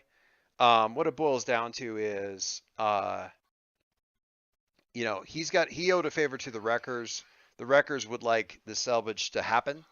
They're taking advantage of the fact that some ships got dinged up and abandoned during whatever the hell shut off the Holt Gate a week ago. They are always on the lookout for damaged ships, recoverable ships, ship parts, because they are trying to get their derelict dreadnought fully operational, and that's going to take piles of loot. So they are always on the lookout for that kind of stuff, and it ends up working. It ends up being a job for the wreckers to pull this stuff together. So, what do people think about it? I mean, it's a favor coming to me, so I want to put it out for you guys. But you guys are on good terms with the wreckers in general, so it's hardly. I mean, it's not a terrible thing. If something falls our way along the way. Yup. Too. little something falling off back of the spaceship. Something like that. Well, and there's always, it does involve, at least peripherally, the weirdness related to Aleph Key nonsense Yep. and stuff that was going Yep. on there before. So, And they've got a specific list of what kind of salvage. If we can't rig up the ships to come with us or get towed behind us, we're really there looking were for some this. specific things. Yeah. Now, So if it's there's a- anything else on the ship, they're not looking But for that. obviously, if we can get the whole thing, we get more. Yeah. Well, they're happy with whatever. I mean, having the hull is a nice to have. It's there's a lot of core components that they're kind of looking for, primarily. It might be the easiest way to bring a whole bunch of stuff back. Yeah, If exactly. we can. Cutting stuff out, unbolting stuff, hauling it back into your cargo into the cargo bay is a hell of a lot more labor intensive. My dad likes to say you got to get your fingerprints on a lot more parts than just sitting in the cockpit after the engine's working and going, yeah, we're just gonna fly it there. anyway, but they're looking for parts, not any cargo these ships might have carried. No, that's specifically their deal. They don't really. Okay. They're not especially concerned with what's on them. They want the ships. So, or specific parts of the ships. So. Shiny. Anyone have any concerns? Are we all good? So I'm good. there's a engagement role. There's a penalty to the engagement role if the mission, it says there's a penalty to the engagement role if you're on the station. I'm assuming that penalty is for engagement roles on the station that have to do with you stealing something from this station. So I'm not applying that. But sorry, I'm currently away from my book. So if you guys could look and see what the I call on the power of Mike. What are we rolling here for the engagement roll? Because I'm not at my book right now. Sure. That is Engagement roll plan. not that page. Let's make the engagement rolls. It's like Not 180 that something. either. Go to the engagement roll. I went the wrong direction, I suspect. The first thing you're figuring out, I think, is what the approach is going to be. Oh, by the way, engagement rolls on SB 176 itself are always at -1 die. Yeah, but again, it's because the security's so high. I'm saying this is if the job is to infiltrate this station for some reason, not that it's just any engagement roles on the station. Okay. You know what I'm So saying? Page engagement roll is 1 die for sheer luck. Yep. 1 die for each major advantage. Okay. 1 die if we can get a friend or contact to provide aid or insight. Which I'll give you a dice for that because Rin's the contact literally that is telling you everything that they know about this. So. And then -1 die for each major disadvantage. Enemies or rivals interfering in the operation.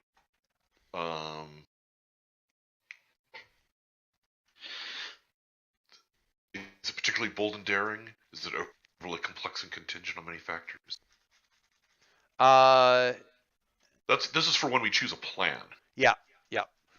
Okay. Okay. So I don't know if you guys. Well, okay. I'll be there in a second. I can get back to my book.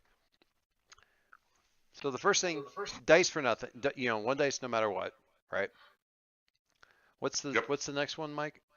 Or Dave? Okay. +1 per major advantage. +1 die per major advantage. -1 die per major advantage. I'm going to say you have a dice for a major advantage because you have the dark lane maps, right? The dark space maps. We do. So I'm going to say that you have an advantage there. Okay. And then you said we had our contacts were helping us. Yeah, contact gives you a dice. All right. Is this a delivery job? Yes. Then we have 4 dice. Okay. Take a dice off for, was there, you said there was a dice in there for like having a rival also If working on enemies this? or rivals are interfering in the operation, that's the Yes. flip side of friends and contacts. Right. So yeah, there's a rival involved. All right. So that gets us back down to 3. I would be shocked if there wasn't. Yeah. Anybody in particular feel like rolling? Anybody Uh, feel lucky? the rival, Jacobs is the one that rolled double sixes. I used up all of my luck in that roll. Also, I mean, really faint. the rival in this case, I think, is going to be related to Chos and stuff. I think, if Bill's all right with that. Yep. Yeah. Whether it's actually Chos or whatever, but the fact that they're around and involved and kind of like near here and dealing with the... So, just for my own edification, Mhm. because I'm kind of looking at the job stuff, and Yep. so okay, I guess we've figured out what kind of plan it is. We decided it was a transport plan, right? Was that Well, I don't. What are the plans in question? that's on 148? So I mean, we've skipped a bit in the whole job section to get to the engagement role. Well, no, because I was mostly just asking about the but yeah, we you're right. We should probably do this in the right order. So part of this is figuring out like how you're approaching the problem. But some of these don't necessarily. I mean, you don't need to infiltrate. Yep. So for transport, carrying cargo or people through danger, we just have the route and the means. Which I'm gonna say the means is the ship. Yep, route's pretty straightforward, and the means is the combination of the ship and the dark space route, like maps and all this other kind of stuff. So That would be the route. Yeah, well, the thing is, you don't have to work blind with just coordinates and going, well, we're just going to have to do it slow and just kind of slow boat our way out there. Usually, no, we've got lanes we can use. We've got, we know the fast routes out there and all that kind of stuff. So, yeah, basically a transport route. You said that was on 140. It's a 148. So, sorry, I'm back to my stuff here. Sorry. So yeah, transport, carry cargo through danger, the route and the means, which is pretty straightforward. We've got the detail. So the first thing is really, talk about like what the sort of the first step is. It's that sort of navigating to the point and avoiding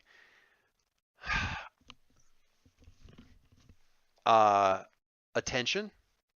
So whether that's the authorities going, why are you headed out in the middle of nowhere? Or, you leaving the station, or you leaving the station and a few, seconds later, a ship that had been completely dark and, whatever, heading out and basically trailing after you or following your drive signature, that kind of thing. That's probably like the first, since we're talking about transport and just moving stuff, and moving is a lot of it. That first step is just, sort of getting out there without unnecessary complications, that kind of thing. So that's sort of what the engagement role is going to say, is how well does that go. So that's the detail. Item loadouts. After the plan and the detail are in place, each player chooses their character's load. This is probably going to involve, theoretically, spacewalks, potentially, depending on the damage to the ship, hard vacuum, Tools. that kind of stuff. So choose your load appropriately. You just pick whether it's, light, normal, heavy, keeping in mind that Spacesuit is 2. the spacesuit's 2. So if you're going for a light load, you're not going to have a lot of other. I've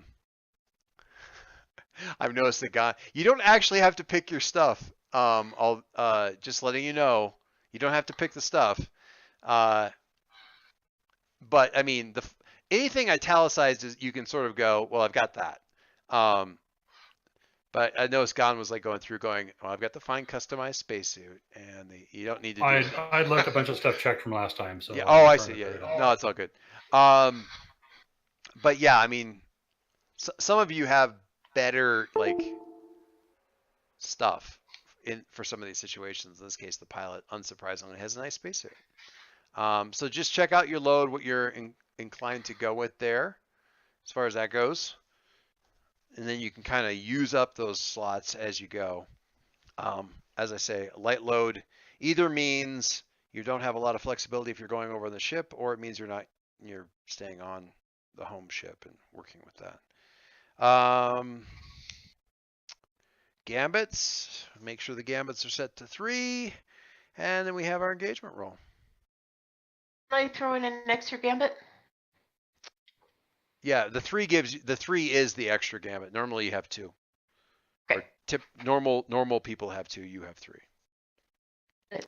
All right. So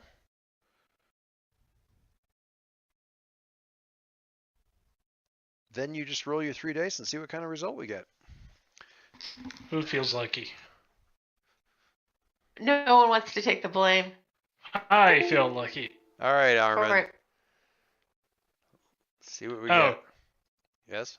So it's There was one more thing for downtime that we forgot. What was that? Our ship is fully advanced. Oh. Well. Oh yeah. Ooh. So let me I roll don't. this really quick, because I Alright. don't think anything's going to change. All right. And then we can go back and do that. Right.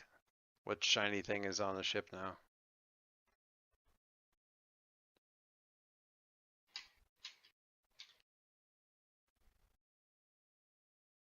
All right. So with a 4 mixed result, you're in a risky position when the action starts. And all right, I'll deal with that here in just a second. We gotta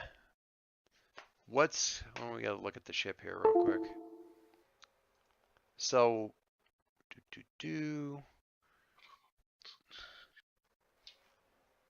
all right, the XP bar is all filled out. So there's a whole bunch of stuff we can do, right?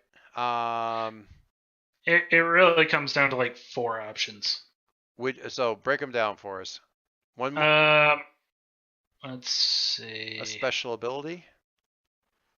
Yeah, it's a special ability. I'm trying to find it right now. Crew special ability, 2 ship upgrades, 1 ship quality, which is comms, engine, hull, or weapons, So just raising them a tick. or Or 1 getting any. crew quality, which is what bumps us up. And we would have to advance our crew, we would have to spend 4 cred. About what we have? About what Which we is have. exactly what we have. There's some definite advantages to that, just in terms of, well, so Better gear, better ship. Well, you're just considered to be a better tier, which gives you, for one thing, fewer penalties when you're dealing with other factions and things like that. Your general gear is considered to be a step better. All that kind of stuff. And I feel like all of you guys have kind of leveled, so just sort of narratively speaking, like saying the crew is better, sort of feels good. I mean, I think. It's up to you guys, though. I don't feel bad about that. So that For me. so as an example, if you're dealing with some faction that's like a level 3, that'll take like a risky standard thing and move it to desperate with no effect kind of thing, just because tier 3 versus tier 1, is horrible. It's like, it shifts down a whole bunch of stuff. If you're tier 1, if your crew's level 1, then you're down to risky to desperate limited, but that's still a whole extra step, less penalized against those factions. You become a more potent mover and shaker when it comes to dealing with the big fish in the ocean, kind of a thing. I like it. So And you've got the cred there just sitting there waiting to be spent. And just pointing out, do not have weapons on ship. I will point out the other aspect. If we take special ability, we can get +1 cred from this job, and always ask the question, "What's the most valuable thing here?" What's that? The cargo eye thing? Your crew gets. Uh-huh. Oh, I see. Whenever you gather info, you can always ask, "What's the most valuable thing here?" That is. Might be useful for this particular jaunt. Well, there are none of those special abilities that you know Are bad, are certainly. Yeah. I mean, guys, whatever you think. The cargo eye one is obviously great, and it doesn't it doesn't narratively say anything like, oh, we would have had to do a bunch of overhauls on the ship or anything like that. It's just like you're just demonstrating your ability of being good at this stuff, which is totally cool. Crew level, cargo eye, what do you think? I don't want to spend too much time figuring out what you're going to level on. I'm going to suggest cargo eye for the information gathering thing. That sounds pretty cool. Yeah. Okay. I am down with that as well. All right, so Sure. check cargo eye. To play really well into this particular one too. So Yeah, it's nice. Good. Okay, so I'm actually gonna go with so we start off in a risky situation here.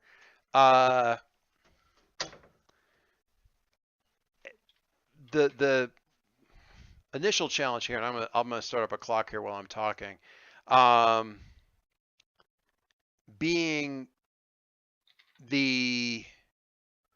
I'm just gonna copy this one here, I think.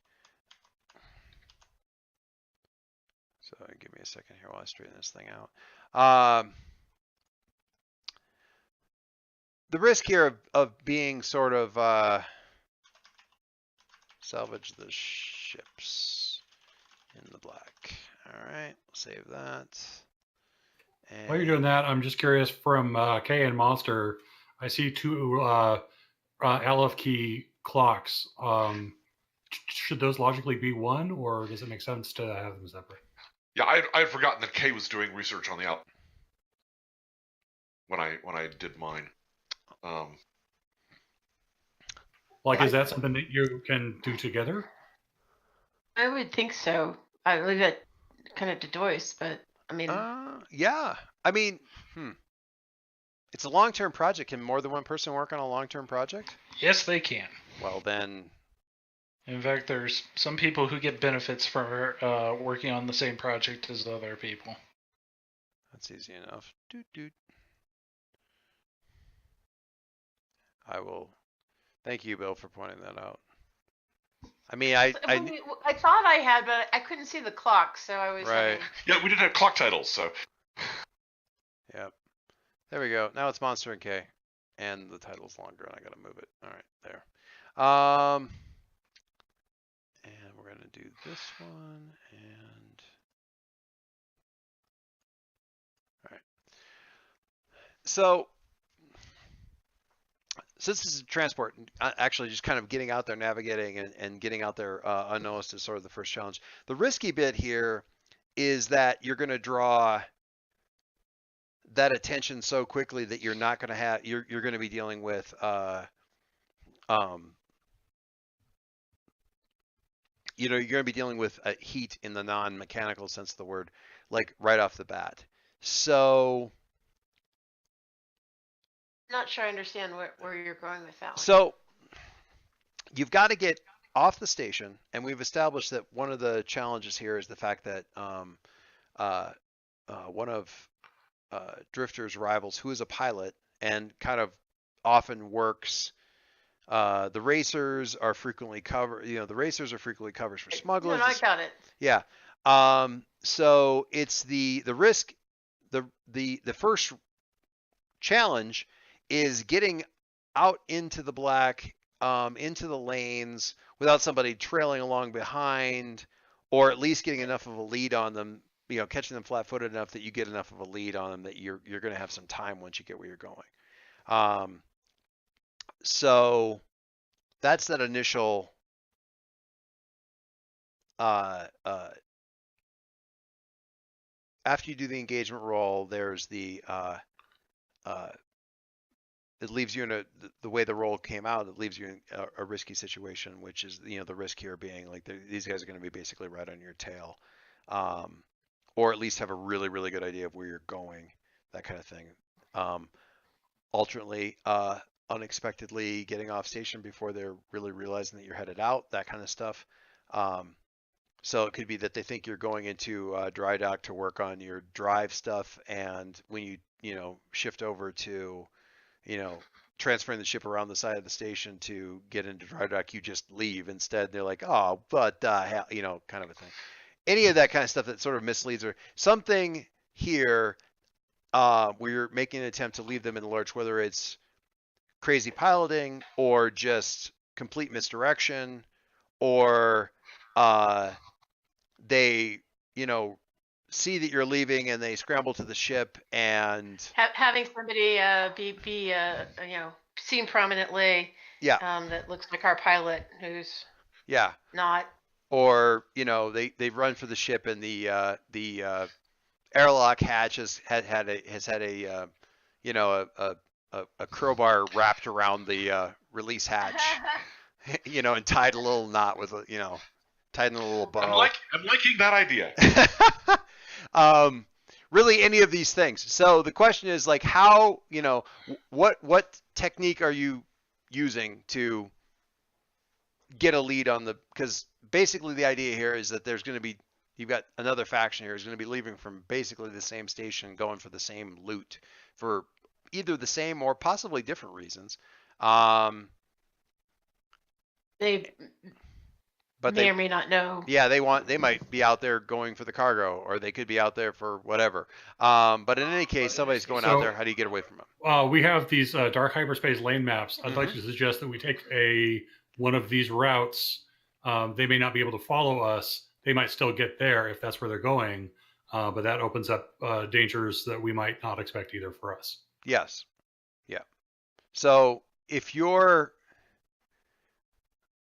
going that route, it's more of a navigational risk that you're gonna draw the attention of some way critters, or could you're even more prosaically just getting off station without them, with enough of a lead that they're like, well, damn it, we don't know where the hell they went now, kind of a deal.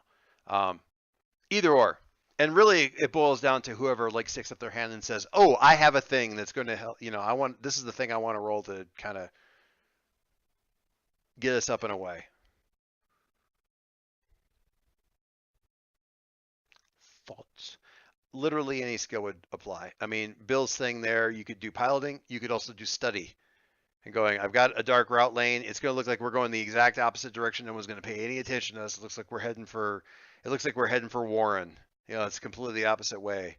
But we can catch this lane here and loop it around, kind of thing. It could be a study roll. It could be. I'm happy to throw helmet if nobody else has something they'd rather do.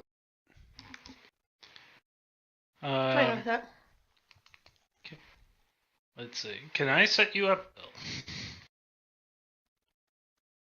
Sure. All right. So what do you want? How do you want to do it? What is happening?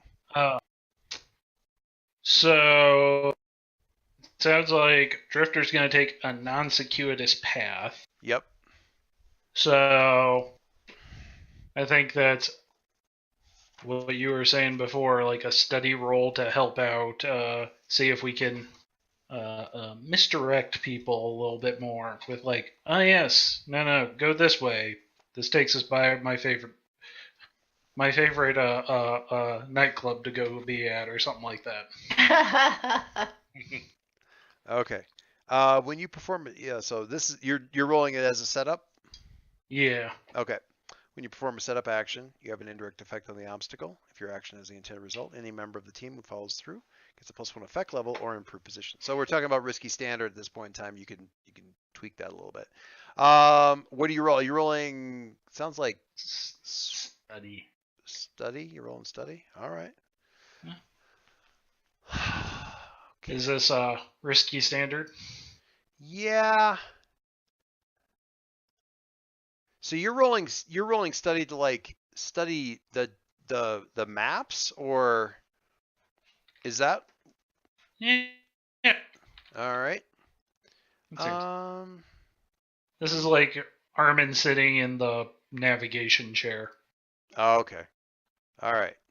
Um, My understanding is that the whole reason why we have these dark path maps is that navigation is not linear. So oh yeah. No, for it sure. could be looking for a loop in whatever the dark lane is, and if like we go here, then we can cut into the loop. Sure. No, yeah, Uh, absolutely. Now, I only have a college degree, but my fourth dimensional cartography is telling me.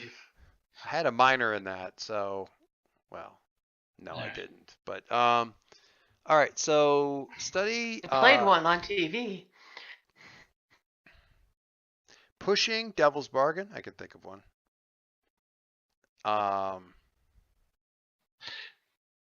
Anybody mind if I spend a gambit early? Oh, it seems like it's a good way to make things go smoother. Yep. Okay. Then I'll go ahead and roll that. Go ahead and roll that. The 6. Nice. Yes. All right. So with that, what happens for Drifter? You're rolling, but instead of it being risky standard, you can either go with, you can raise the risky up to controlled, or you can change the standard up to great. So you can go risky great or controlled standard, anything like that. He basically gives you a way of moving one of those two up a I don't mind a notch. risky roll. So risky great sounds Yeah. cool. You're rolling your piloting. You can. Yeah, I'll roll helm. I want to spend stress to push myself. Okay. What's that look I like? feel that not only are we going to get there via a different route, I feel like we're going to get there faster. Because when this conversation is happening, I'm sure Armin and Drifter are talking about this. It's like, well, yeah, we could take this route so they won't spot us. But Drifter's like, yeah, but they still might get there first, and I don't like that. Yep. I cannot. I mean, because of the way they describe the way lines and that there's kind of a flow to them, and you kind of catch this thing almost like catch, and also not least because on the vacation that we were just out on, Kaylee has developed a real love of wind-driven ships. We spent some time. We spent some time in San Diego on like the American and doing a tour there, and she got to hang out with the woman who was the pilot for the ship, helming the ship most of the way, and she got to helm it for a bit. And we did a couple of days where we spent several hours out in the bay tacking back and forth in a little catamaran that she just fell in love with. But between that and the idea of like sort of catching this wind and tacking into it, and just the way they describe the whale lines, I cannot help but think of those goddamn turtles from Finding Nemo going righteous, righteous when they hit the big when they catch the big wave, the really strong flow through the thing. So okay, we got helm. You're going to take a little stress. I don't think I really have any. I don't really have a. Well, you're already taking stress. There's no point in me thinking about the Devil's Bargain anyway. So unless somebody's inclined to assist, you just take a stress to give them an extra dice. Could be a lot of different things. Sort of somebody staying in the back with the engines, helping out with rigging, that kind of thing. If you're inclined to do that kind of stuff and sort of being back there to handle the extra strain, because Drifter's going to be pushing things a little bit, you can throw a point of stress in there to give him an extra die to roll. Entirely up to you. Yeah, I can help. All right. So give yourself a stress, and that'll be Bill rolling. Geez, that should be helm and 5 dice. Yeah, 5 dice. Look at that. That's pretty is what that is. That's a crit. Not even a poor man's crit. That's lovely. All right, so I think that moves. What is that? 5 on the?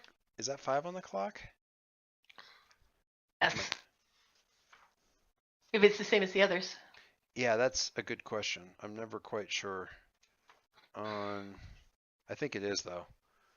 That is enormous.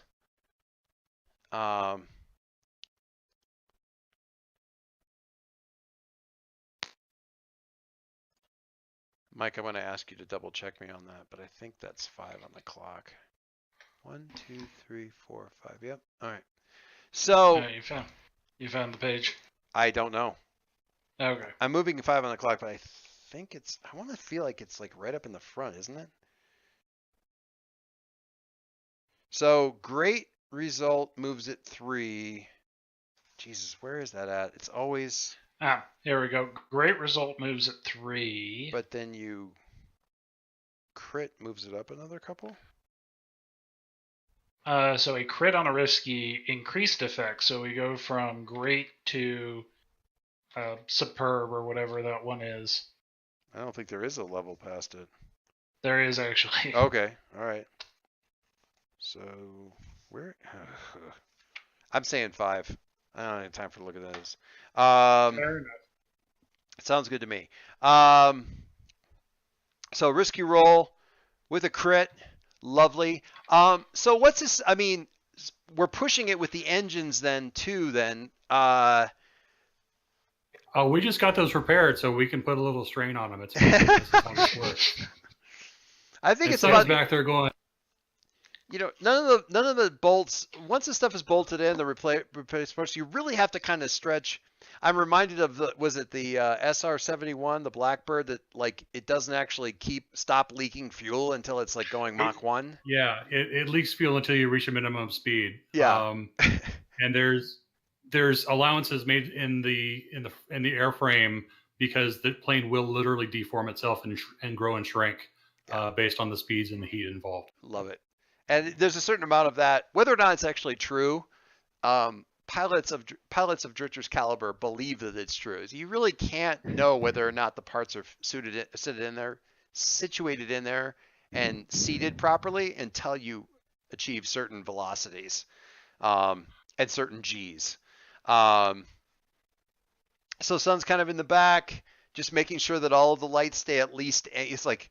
Some of these are going amber. Amber's fine. Tell me if they go red. I think also that because Armin's up in the cockpit and hearing this, he's probably gripping the oh shit handles, not because we're going so fast, but because he's thinking about his investment. And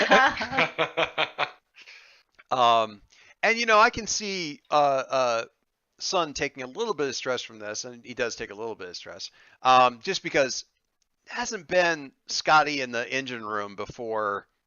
Really full bore like this, and the ship's definitely getting pushed, and there's certainly more than a few of these things going up into the red,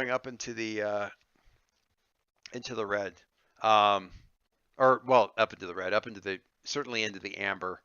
I'm reminded of many times in EVE Online when I came to the conclusion that honestly, if you're not overheating modules, you don't really want to win a fight that bad.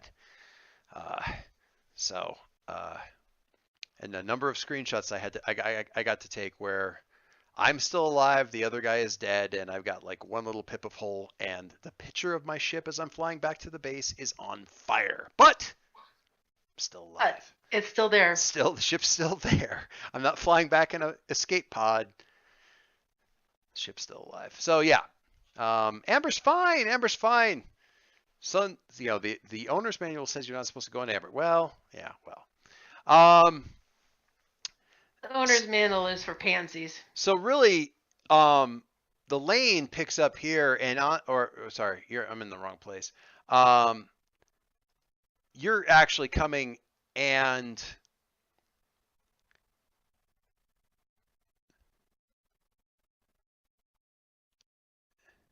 so we're in the RIN system here. Obviously, just ping this one.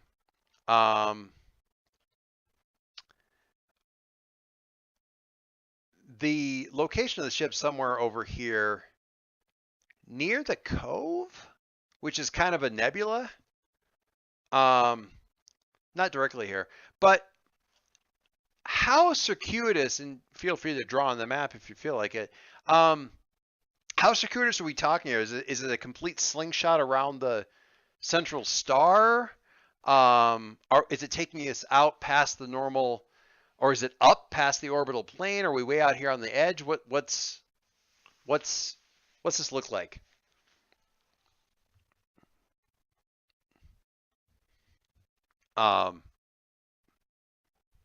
Just in terms of the route to get you where you're going to go.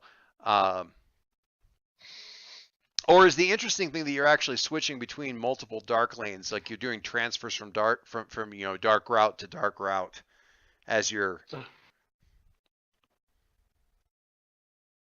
So if it's me, I'm thinking that like we take off and we head over this way. Then we show up over here and then we head over this way. And then we kind of like bip out of there and bip back here. And for a brief second we're in Brack and then it comes right back around over here. And then eventually... You have a different picture of how these lanes work than I do, but this may be how Armin's... This may be how... Go ahead. There's a scene in Guardians of the Galaxy 2 where they do repeated jumps. That's kind of what I'm picturing. That was what I was thinking when I came up with that. So somebody else handle this before I make up something very odd. What Armin's coming up with, I think, is one of those things that looks very pretty straightforward on paper. It's like, well, we're going to be on this route, and then we're going to make a transfer over to this other lane right here, where they're really, you're barely going to be in normal space for more than a few minutes, as near as I can tell from these calculations. And so, it's just math.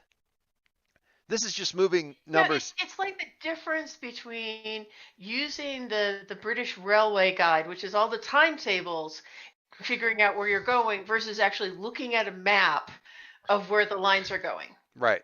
And so, we're going to have 5 minutes for transfer here.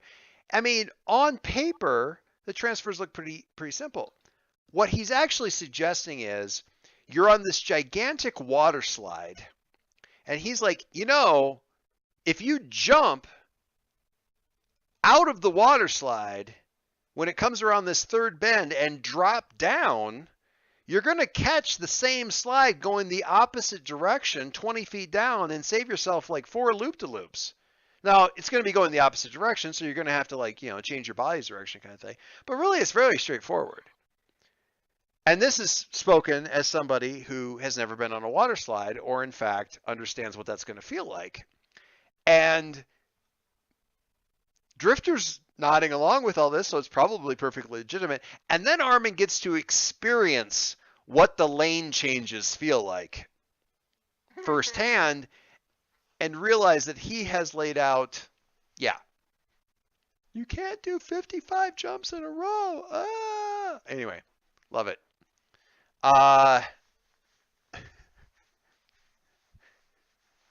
So... Armin, are your handprints just permanently embedded into the armrest by the time the ship comes to?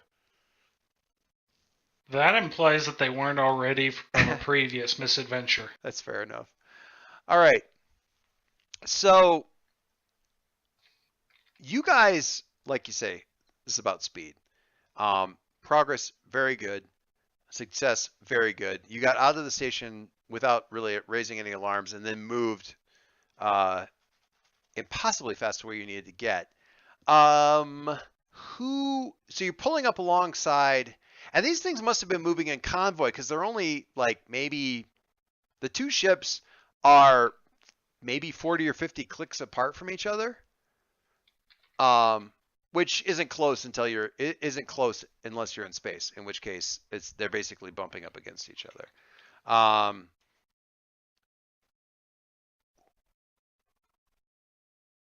One of them looks pretty worked over.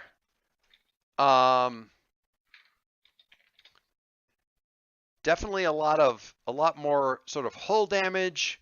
You've got at least one definite hull breach.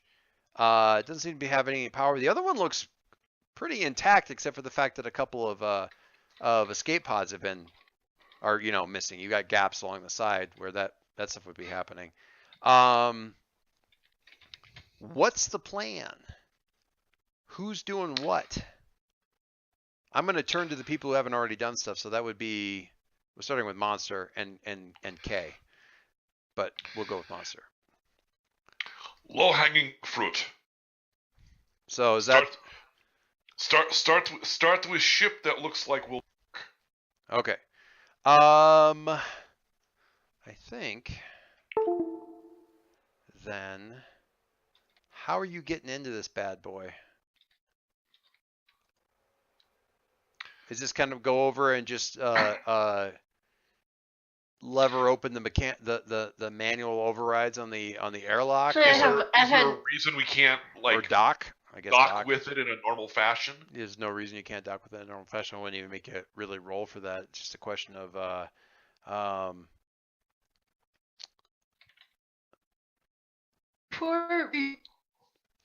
the ship. I mean, you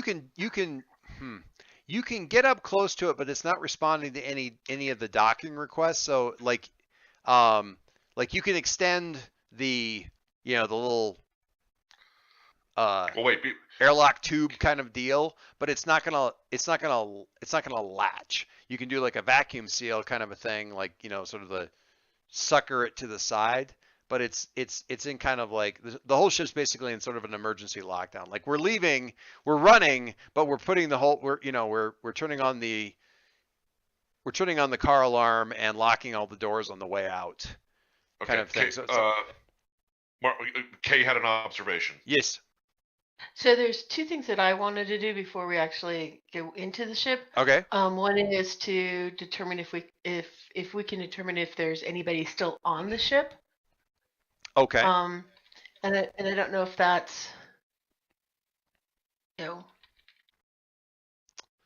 I think that would be a study roll, or it depends on how you're going to do it. If you're saying like let's use some sensors and do kind of a sensor sweep kind of thing, I feel like that would be a study. Okay. If you're going to get all I've endangered the mission, I shouldn't have come, then that's like an attune thing to see if there's any and that's really more.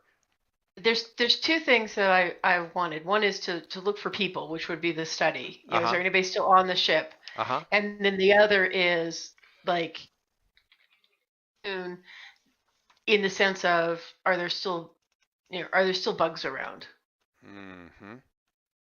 The first is the more important one. Right. We don't want to walk in there if there's somebody still there. Right. Well, we just walk in differently from if someone is there.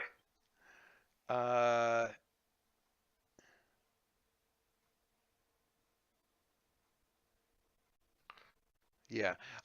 So.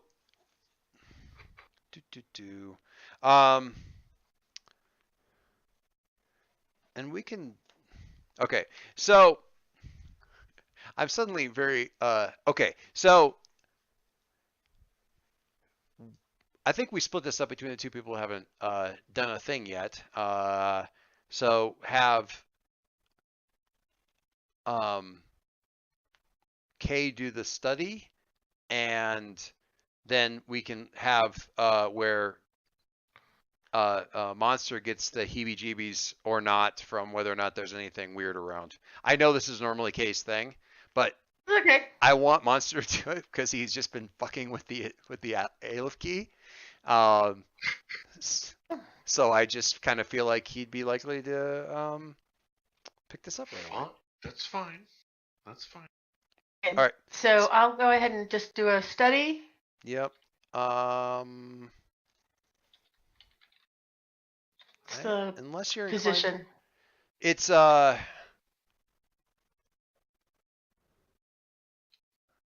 risky. I think the risk is that you're going to miss something, not necessarily people, but something that's like a risk to the ship, unstable power core, blah blah blah blah blah.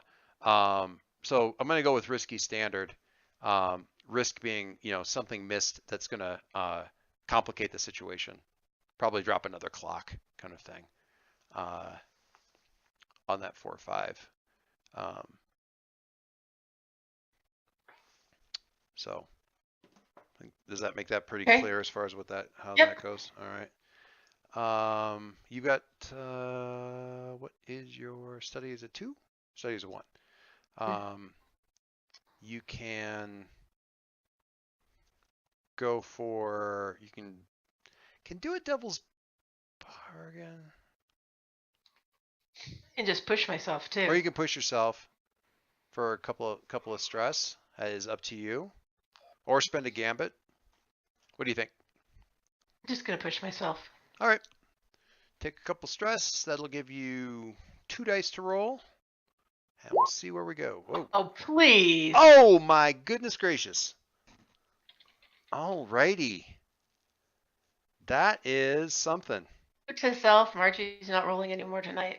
Well, I was only going to get you guys to do 1 roll anyway, so that's fine. Right. That's going to give us another clock to deal with. Monster. So glad I spent that extra die. Don't stress over it. Yeah. Well, too late. And Monster, I'm going to have you. How do you have 4 stress? Oh, well, I had 2. And then you took. And Oh, right. I pushed myself Oh, no, with the yellow key. Right. Sorry, my bad. All right, so a tune roll. Do you want to push stuff? Do you want a devil's bargain? I think I'm going to decline that right now, having gotten up to 4 stress as we're just entering the scenario. So Yeah. So I'll just go for the attune. So that was a okay. So you're just going to go for the straight 1 dice. It is entirely up to you. Standard. That was not a success though. So. I don't want to do that. Yeah, I'll just do the 1 die. Okay. All right. Let's see what we're at, and then.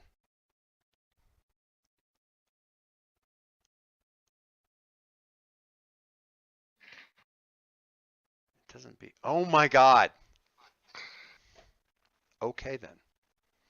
So the ship is actually full of people, full of way monsters. No. We're completely oblivious to. So I think it's full of people and way monsters, and it's empty, and we're gonna spend 10 hours trying to figure out how to get in there without disturbing the people. The ship is made of people. The ship is people. The ship is. Oh God, that just reminds me of Reavers. Ugh.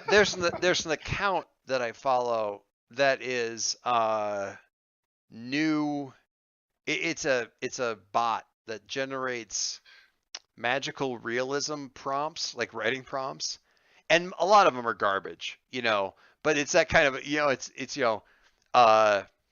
a silver angel wants to destroy the only city remaining on Earth with a ship made out of toenails. It's just random crap. We're going into this. I'm already happy with lovely. All right. We're at the witching hour.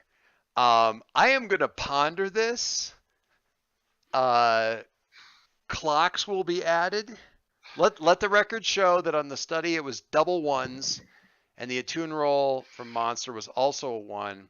So Yes. Following a fantastic roll to get us here, well ahead of things, the actual approaching of the ships are thick with complication. You guys should have worked together. They were disoriented by how quickly we arrived. Yeah.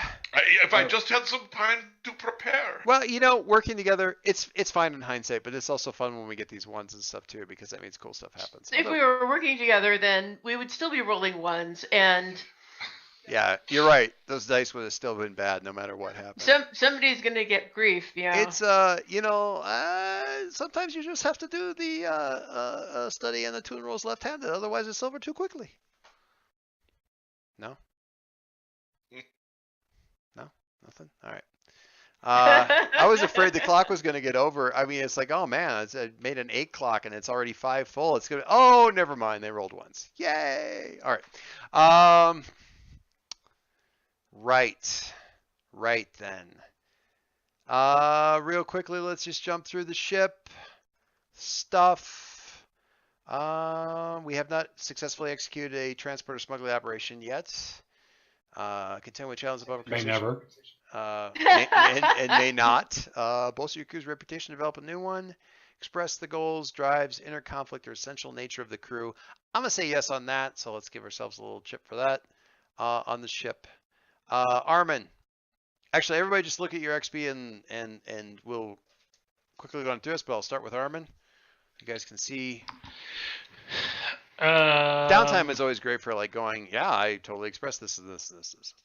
Tough challenge with deception or influence. Not a tough challenge. No, I don't think I made you roll for that guy. It was just fun. No, it was for the heat. Oh, the heat. Oh no, we were there for 3 weeks. Yeah. Okay, done. Beliefs, drives, heritage, or background. I think we got a couple in there. Yes. Take a couple for. Yeah, lots of stuff happening in there that all kind of colors. Struggle with issues from your vice or trauma? No struggling. Nope. Okay. Or Bay Campbell. Okay. Our scoundrel / Excuse me.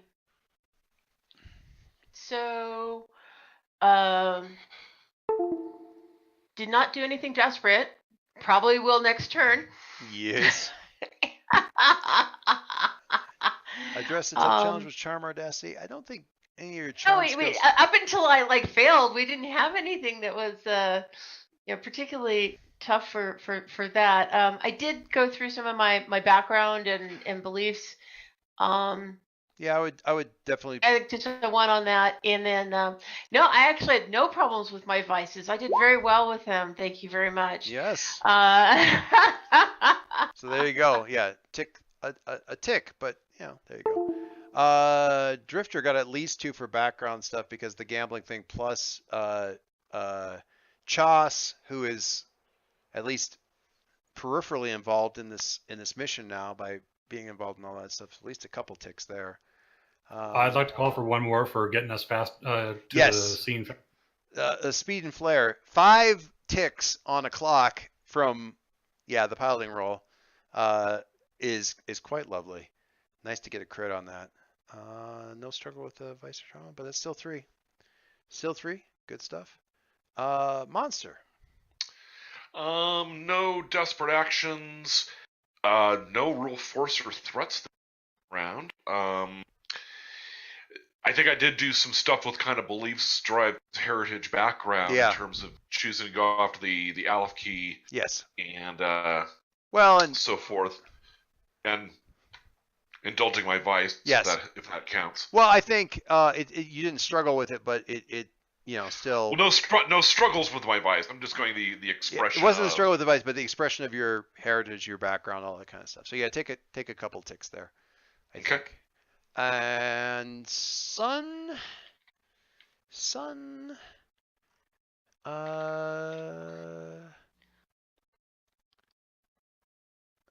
I'm going with 2 different ticks on the beliefs, drives, heritage, or background stuff because first of all, the studying, like taking the opportunity for like everybody's partying and I'm going to watch what they do, was nice. And honestly, I feel like I just need to have you tick a box just because you finally got to take care of somebody medically, and you rolled really well on it. I mean, but we've been waiting for the doctor to actually do some doctrine, and you did. So yay! So you got a ton of XP, all kinds of stuff you can do. Yeah. Taking a playbook one more tick will get you a playbook advancement or slide stuff over into resolve to raise one of your stats there. Entirely up to you. And that is all that is there. Okay, cool. So we have some complications dropping in here at the end because we've got a couple things I'm going to have to do a little bit of reading, a little bit of thinking on that and see how things are going to complicate on that. I'm trying to decide if it's better or worse that he's going to have a week to think about this. Maybe 2 weeks. Possibly two. I think it's definitely better, for sure, because my brain is heading the way of tapioca right now. But what we've said before, the best stuff comes from those failed rolls. So hopefully that will hold true for this system Pretty as well. impressive to roll 3 ones. It really in is. rolls. Honestly, three ones on 3 dice is, well, the same odds as rolling 3 sixes on 3 dice. Not good. So it's not that high. So good stuff there. All right, so we got that to look forward to. Again, we're a little. I'll blame James for using up the luck earlier. We're a little bit. There's definitely question marks around this coming Monday. If the schedule stays the way it is currently scheduled, I won't even be back to the house until 8:45, that kind of thing, and that then getting everybody where they need to get into beds and things like that, because I got to go pick up Kaylee and all that kind of stuff, and get the littles in bed and all that kind of thing. However, this week, because of changes, they use the same pool as one of the high schools here in town. Because of a changed schedule, Kayla was actually done swimming by like 6:30, and I was back here with an hour to spare, more than an hour to spare. So if something like that happens, it won't be that challenging, honestly. So I will have to, I will ask your forbearance, and we're going to kind of play it by ear, and I should know on Monday for sure what's going on, and hopefully that won't be too big of a problem. I would say we're probably 80% likely no, but there's a 20% chance of a reversal of fortune that lets us play it on next week. Mostly no, except for yes. Mostly no, except possibly yes, if we get lucky and the Heavy clouds, but if Kelly's no swim schedule rain. shifts around, we might be able to we can make it work. But if it stays where it is, then no, because Monday night's terrible. They have it's a very uneven schedule.